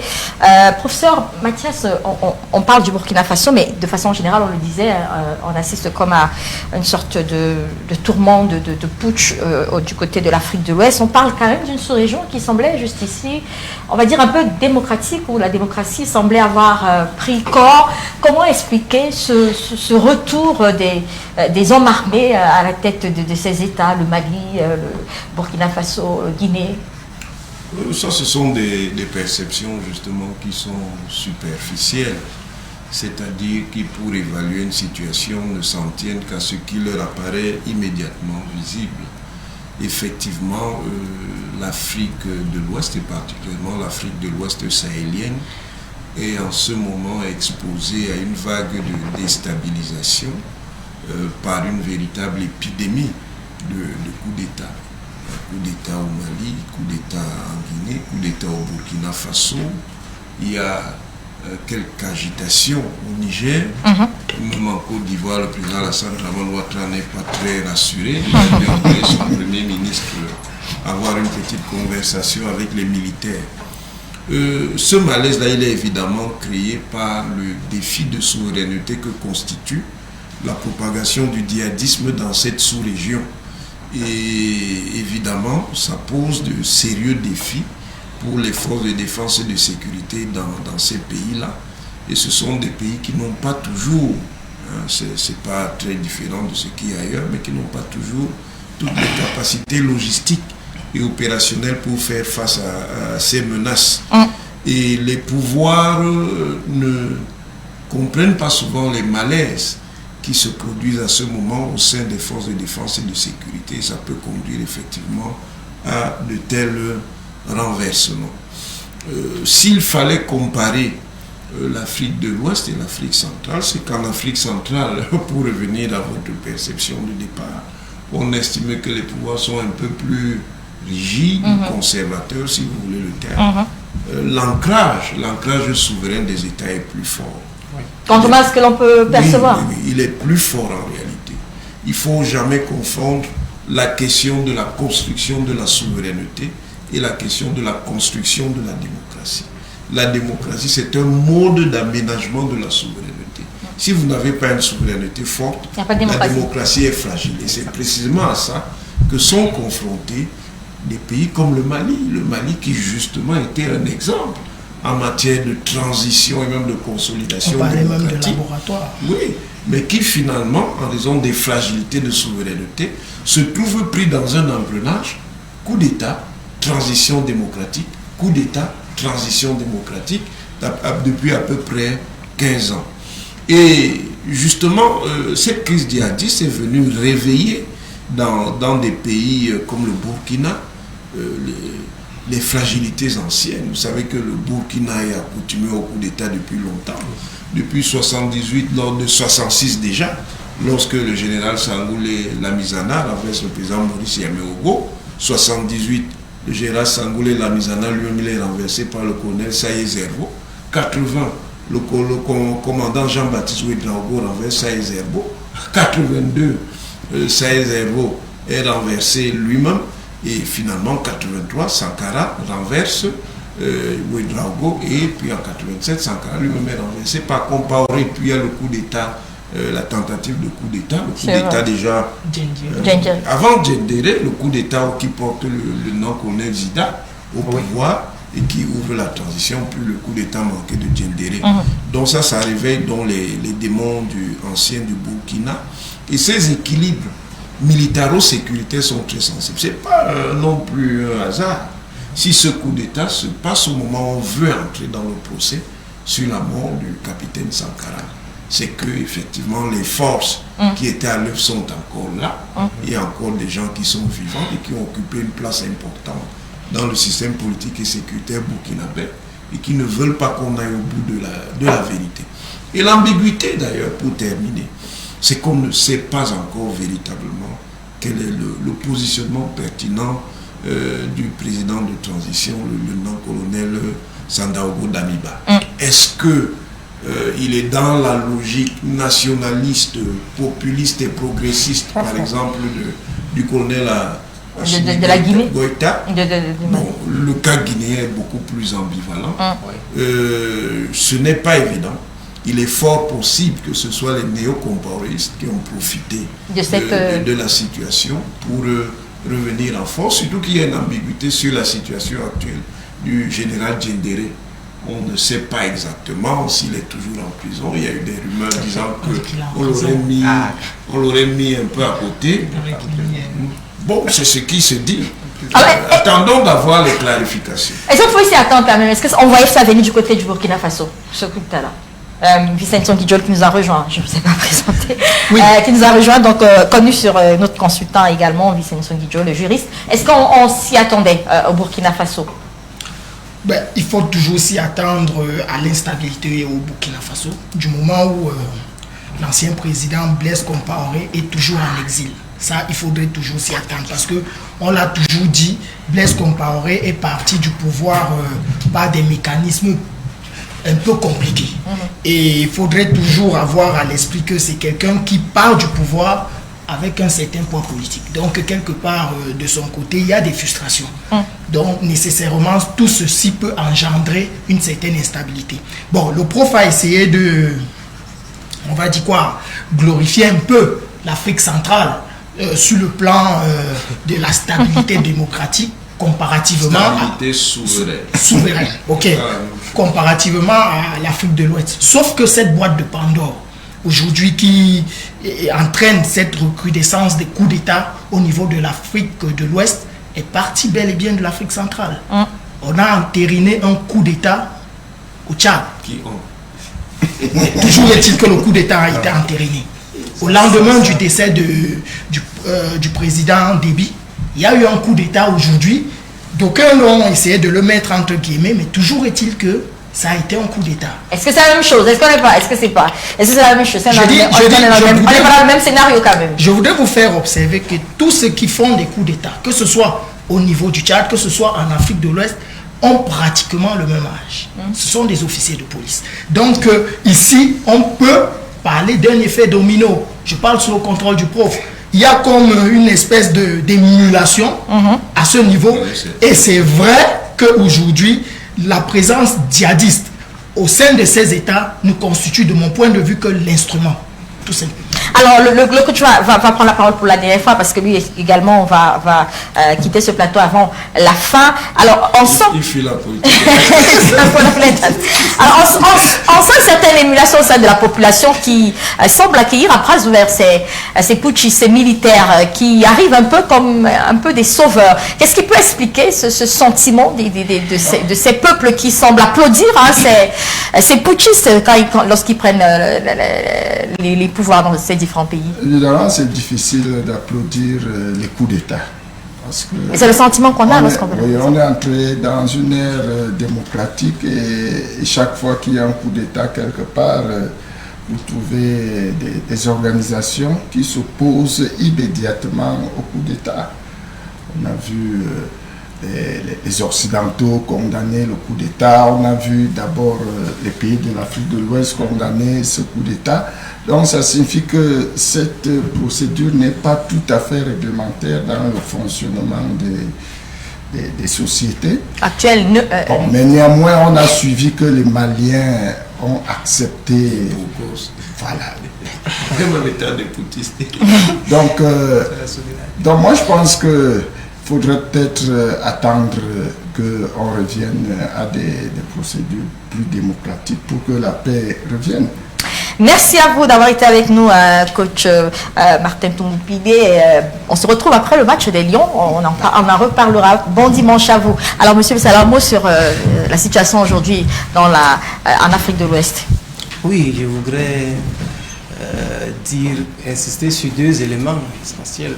Le premier élément, c'est cette propension à la politisation de nos armées en Afrique. Il faut dire qu'à l'observation, nos armées sont aujourd'hui devenues des instruments et des outils fortement politiques.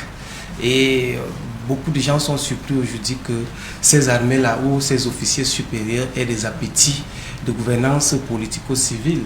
Mais en réalité, c'est dans la configuration, la façon de gouverner et de configurer ces États et la place que les civils au pouvoir en Afrique centrale et peut-être de l'Ouest aussi, les deux qui se ressemblent un peu plus, donne aux forces de défense et de sécurité, fait en sorte que ces officiers aient les appétits ou les envies quelquefois de gouverner à la place et se donner l'impression qu'ils peuvent faire mieux que les civils qui sont au pouvoir. Donc il y a un sérieux problème. Il va bien falloir qu'on renforce je peux dire quoi, ce fossé qui existait bel et bien entre l'armée qui était apolitique, bien que l'apolitisme n'existe pas dans l'absolu, c'est vrai, mais il y avait un véritable fossé. Deuxième chose que je voudrais dire, c'est que c'est le questionnement de nos institutions aujourd'hui communautaires en Afrique. Voyez-vous, vous voyez ces situations qui se passent et qui traversent l'Afrique en ce moment. Vous voyez une CEDEAO qui en réalité manque d'instruments, de points pour pouvoir imposer sa volonté, la volonté qui repose sur ses principes et ses valeurs fondamentaux. Aujourd'hui, cette CEDEAO ne peut pas agir. L'Union africaine même, aujourd'hui, qu'est-ce qu'elle peut bien faire? Vous avez un instrument. Lorsque vous lisez cet instrument, c'est une révolution, même sur le plan juridique, même sur le plan politique, la CADEC. Cette CADEC-là aujourd'hui, mais c'est un document révolutionnaire. Un document que vraiment le monde devrait nous admirer parce que l'Afrique a adopté un document que si on peut instituer ce document comme une véritable boussole aujourd'hui des souverainetés démocratiques, comme le grand prof le signalait tout à l'heure, je pense que l'Afrique pourra faire la fierté du monde, même sur le terrain de la démocratie. Mais à quoi c'est la CADEC aujourd'hui? Est-ce que la CADEC a sa force juridique nécessaire pour s'imposer et imposer, bien évidemment, ses principes et ses volontés? Vous avez la force multinationale, la force multinationale africaine là, qui est là. Est-ce qu'elle est en mesure aujourd'hui d'arriver au Burkina Faso, reprendre le pouvoir et remettre aux civils? On se pose des questions. Donc, vous voyez tout cet ensemble d'éléments. Il faut vraiment que, lorsque ces événements arrivent, on a parlé du Tchad. Bon, je ne suis pas très d'accord avec mon compagnonniste sur la position du Tchad, le putsch au Tchad. Bon, nous autres, nous avons pensé que ce qui s'est passé de ce côté était une situation qui peut arriver dans un État. Et heureusement, situation d'urgence. La Constitution est respectée là-bas. Ce qui nous comble de joie, c'est qu'aujourd'hui, ce pays-là a plus ou moins une certaine stabilité, ce qui n'est pas toujours le cas après des événements pareils ailleurs. Donc, l'Afrique centrale a brillé par un exemple, je le réitère également et je le soutiens. Nous regardons l'Afrique de l'Ouest aujourd'hui, le Mali, c'est 2 coups d'État en moins de 2 ans. C'est assez extraordinaire. Vous regardez le Burkina, qui aujourd'hui, les officiers prennent le même argument qu'au Mali en se disant que nous sommes parsemés par des djihadistes, l'État ne fait pas suffisamment. Alors ils pensent qu'à la place des civils, ils pouvaient faire mieux parce qu'en Afrique, on a réussi à dire que l'armée, dans certains États, on vous dit c'est le ciment du peuple. Ailleurs, on dit que c'est ceci, cela. Au Cameroun, bon, on dit c'est armée-nation.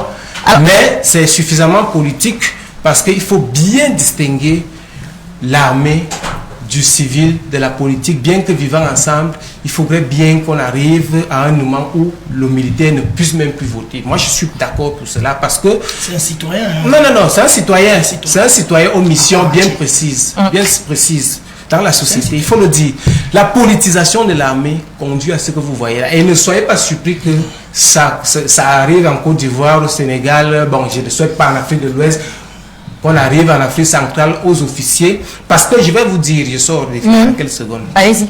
Un officier supérieur aujourd'hui des armées, par exemple, si vous prenez un cas comme le Cameroun, vous avez des économistes de haut niveau dans l'armée, vous avez des juristes même de haut niveau dans l'armée, vous avez des politologues, des géostratèges, vous avez des ingénieurs, vous avez des enseignants, vous avez toute la classe de l'élite intellectuelle dans l'armée aujourd'hui. Ce n'est plus l'armée des fantassins, des porteurs d'armes uniquement, non du tout. Vous avez des intellectuels hautement formés qui ont la critique pointue et qui sont en mesure de vous dire que moi, à votre place là en tant que civil, j'ai fait ceci. D'ailleurs, les meilleures routes... Et qui ont la force. Voilà, les meilleures infrastructures parfois même, là où les civils ont échoué, sont réalisées par les militaires. Faites très attention. Évitez de les politiser. Ils n'ont pas besoin.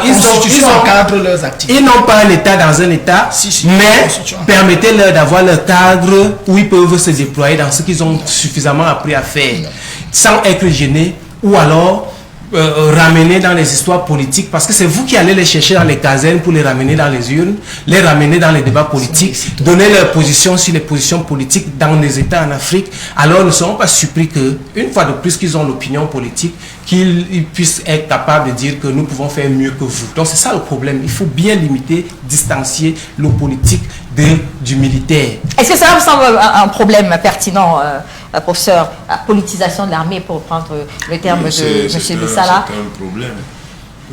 Ça pourrait expliquer ce qui se passe. La politisation de l'armée ne peut qu'inciter au développement de factions idéologiques au sein de l'armée et à faire que les militaires, au lieu de se consacrer à leurs missions, qui sont des missions de défense et de sécurité, se préoccupent de politique. Et puis par ailleurs, dès qu'on entre dans un cycle poutiste, c'est extrêmement pénible pour un pays parce qu'en réalité, il est diverti de ses vrais problèmes. Problèmes de gouvernance, problèmes de développement, problèmes d'émancipation et d'éveil par l'éducation. Certains régimes militaires peuvent le faire, mais la grande tendance est que les régimes militaires en fait ne sont pas fondamentalement différents des régimes civils s'ils ont une logique de prébende. Donc, évidemment, les jeunes officiers qui prennent le pouvoir dans ces pays-là jouent de manière instrumentale de la situation sécuritaire avec le djihadisme. Et si certains sont de vrais nationalistes, progressistes et populistes, d'autres le sont de manière purement passagère. Parce que moi, par exemple, le Guinéen, je suis très sceptique. Quant à ses véritables intentions. Je crois qu'en fait, il a joué d'une situation, il s'est dit, bon, je peux arriver au sommet, ça prendra le temps, puis je vais enlever la tenue, puis je vais rentrer dans le jeu civil quand j'aurai déjà maîtrisé les institutions. Mais comment comprendre qu'on les célèbre un peu, je le disais tout à l'heure. Non, c'est que les populations sont un peu, si vous permettez, naïfs. C'est-à-dire que subissant un certain nombre de contraintes dans la vie quotidienne, elles ont toujours tendance, de manière ouverte ou de manière plus insidieuse, à mettre cela sur le dos des pouvoirs. Ils pensent que chaque fois qu'un nouveau leadership va arriver, on le prend pour le leadership providentiel. Les populations sont en quête du long pouvoir. Oui, ils sont toujours dans le messianisme, évidemment. Dès qu'il y a un coup d'État, on applaudit, puis après 3 mois après, on commence à se plaindre. Parce qu'en réalité, les structures et les contraintes du pouvoir restent les mêmes. Ce n'est pas simplement une affaire d'hommes, c'est une affaire également de conditions. C'est une affaire de système institutionnel. Alors, Burkina Faso, suspendu de la CEDEAO, est-ce que l'organisation ouest-africaine est, on va dire, dépassée par la situation? Ça fait 3 pays qui vivent des situations véritablement difficiles. On voit bien que la CEDEAO se bat avec ces transitions. On a parlé du Mali avec cet embargo annoncé. Là, c'est le Burkina Faso. Que peut véritablement la CEDEAO aujourd'hui face à ce qui est en train de se passer? Albertine, la CEDEAO est dans son rôle. Elle ne peut pas davantage. Elle ne peut pas davantage. Pourquoi? Parce que les éléments constitutifs de la CEDEAO... Ah bon? C'est votre tour de parole, je vous laisse. Les éléments constitutifs de la CEDEAO, c'est qui? Ce sont précisément ces États qui sont en proie à cette recrudescence de coup d'État. Donc, quelque part, la marge de manœuvre de la CEDEAO est extrêmement limitée. Mais maintenant, moi, je suis de ceux qui pensent que c'est vrai, le rôle de l'armée, c'est la défense du territoire, que ce soit à l'extérieur des frontières, que ce soit à l'intérieur. Mais maintenant, les constitutions africaines sont claires. Jamais dans une des constitutions de ces États, il n'est indiqué que l'armée est une institution politique, c'est-à-dire que susceptible de participer aux jeux politiques. L'armée ne saurait être cet arbitre qui viendrait réguler le fonctionnement des institutions politiques. On connaît le rôle de l'armée. Donc, dire ici qu'on peut comprendre à un moment donné que, bon, l'armée se mêle à la politique parce que, précisément, il est indiqué que l'armée, généralement, l'armée passe également au vote et tout. Non, son rôle, on connaît très bien le rôle de l'armée. Et puis, ces éléments de l'armée, ce sont des citoyens. Ils ont bien le droit de voter. Mais à un moment donné, ils restent dans leur rôle, c'est-à-dire celui de la défense des institutions. Pour ça, vous estimez tout à l'heure que la CEDEAO même est un peu manipulée? Oui, la CEDEAO est un peu manipulée parce que derrière, il y a une puissance tutélaire qui agit en interaction avec les leaders des pays et qui, sur certaines questions stratégiques à l'intérieur des pays pour la communauté, agit de manière contraire aux véritables intérêts des collectivités. C'est d'ailleurs ce qui fait que les populations ont tendance à voir tout putiste comme un sauveur, alors que ça devrait être évident. Le problème, bon, l'armée, individuellement, les militaires sont des citoyens, ils ont des droits et des obligations de citoyens, mais en tant que corps, dans le type de droit constitutionnel dont nous avons hérité de l'Occident, après disons ces changements post-absolutistes et post-monarchiques, c'est que l'armée n'entre pas dans le jeu politique en tant que corps. Elle est en réalité l'instrument du principal pouvoir, parce que même si on dit qu'il y a égalité entre les pouvoirs, il n'y a jamais égalité entre les pouvoirs, il y a toujours une primauté du pouvoir exécutif, quels que soient les systèmes. Il y a toujours primauté du pouvoir exécutif. L'armée est censée être un instrument. Mais suivant certaines conditions, l'instrument finit par prendre la place de celui qui est censé l'utiliser. Alors, en l'état actuel, est-ce qu'il y a des risques ou des craintes que cette vague de putsch puisse toucher d'autres pays de l'Afrique de l'Ouest? C'est vrai que vous avez dit tout à l'heure, le Burkina Faso a une histoire avec ces coups d'État, mais le pays le plus exposé, c'est le Niger. Le Niger. C'est pour ça d'ailleurs que le président Bazoum est très fileux. Il a préféré aller rester chez lui plutôt que de rester au palais. Parce qu'il est frileux. Le Sénégal, ça me semble difficile. Les traditions institutionnelles et le rapport de l'armée aux politiques rendent très difficile l'acceptation d'un coup d'État. Les crises au Sénégal peuvent plutôt passer par les mobilisations sociales plutôt que par une mobilisation de type putschiste. Bon, la Côte d'Ivoire, l'équilibre est fragile. Le président Ouattara, en prenant exemple sur un certain pays d'Afrique centrale, a construit un système sécuritaire assez sophistiqué, mais il y a beaucoup de rancœur, même au sein de ses alliés, qui fait qu'il n'est pas tout à fait à l'abri, même s'il dispose de ces moyens-là.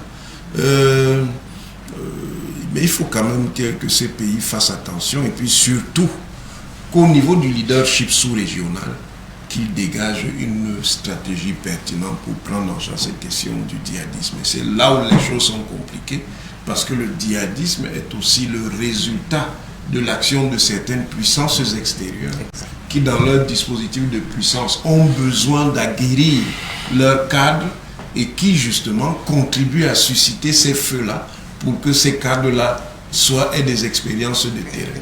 Est-ce que les pouvoirs en place ne donnent pas du grain à moudre à ces armées en parlant justement de la menace djihadiste? L'argument qui est utilisé par ces derniers, c'est qu'on n'a pu rien faire et nous venons donner la solution par rapport à cette menace. Est-ce que ce n'est pas un argument qui tient? C'est un argument qui tient dans un grand ensemble qu'on appelle le problème de gouvernance, tout simplement. Parce que les restructurations des armées, les équipements et tout ça rentre dans la gouvernance. Et la gouvernance est l'une des causes primordiales aussi de ces putschs qu'on voit là. Parce que nous avons des sérieux problèmes de gouvernance. Et ce n'est pas totalement de la faute de nos États, puisque nous sommes dans des systèmes encore accaparés par un système international qui est suffisamment ou beaucoup trop violent pour nos jeunes États, qui sont plus fragiles encore. Donc quand vous regardez un État qui pour financer son économie, est obligé de laisser de côté un instrument de politique économique qu'est la monnaie par exemple, et que le temps d'une pandémie, comme vous avez observé, la BEAC par exemple, pour ne citer que la BEAC ici, est incapable de nous tirer le montant d'argent qu'un État, un grand pays comme le Cameroun veut pour financer son économie et riposter à la crise. Il faut passer par le marché financier extérieur et tout ça pour essayer d'avoir des financements. Vous comprenez que nous sommes dans des États où la gouvernance, pour être véritablement implémentée, a de sérieux problèmes. Et le système hégémonique international le sait très bien, suffisamment. Ils savent, ils connaissent les faiblesses, savent que toutes les grandes promesses, tous les grands documents que vous écrivez, que vous mettez sur pied là pour le bien de vos populations, vous serez bloqué à tel niveau, ils vont intervenir et ça va créer des crises sociales, des tensions sociales. Si ce n'est l'armée qu'on va agiter, c'est la population. Donc, au point où ils ont même créé des concepts là, on parlait dans je crois la convention de Lomé, on parlait des changements inconstitutionnels, je crois. Et que changement inconstitutionnel, en dehors des putsch militaires, là, on peut mobiliser la population, comme le Claude disait tout à l'heure.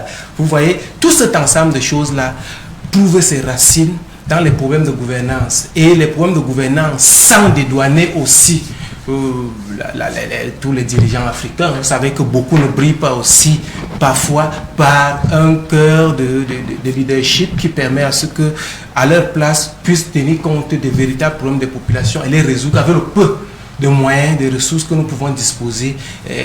Donc, il faut résoudre tous ces problèmes, ce qui fait en sorte que convaincre une population que d'un messianisme, d'un Jésus-Christ qui sortira de l'armée de nulle part. Donc, ce n'est pas simplement l'armée. Vous verrez dans ces états, un bonhomme peut se lever un matin et dire je vais vous sauver. Alors les gens le suivent et croient en lui. Ah bah, le discours, il y en a dans d'autres états également. Voilà, vous savez, il y a des gens, même au Cameroun, vous savez que un monsieur s'est levé un jour.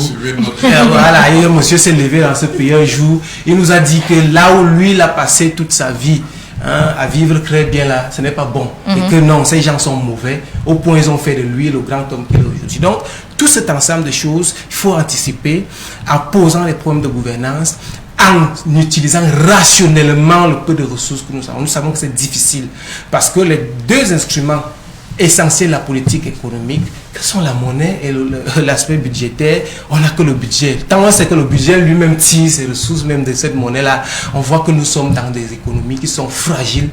On danse sur un seul pied, on essaye de bousculer la main, nous sommes enfermés dans un carcan que seuls nous sommes face au peuple. Bref, on court dans le sable et vous voyez, les populations nous font augmenter. En 82 au Cameroun, nous étions 7 millions. Aujourd'hui, nous sommes allés à 25 millions. Vous voyez la vitesse. Les besoins augmentent. 25 millions de besoins, 25 millions de population. Nous voulons les routes, nous voulons ceci. Mais le citoyen lambda ne peut pas comprendre les enjeux, que vraiment c'est très difficile là-bas en haut.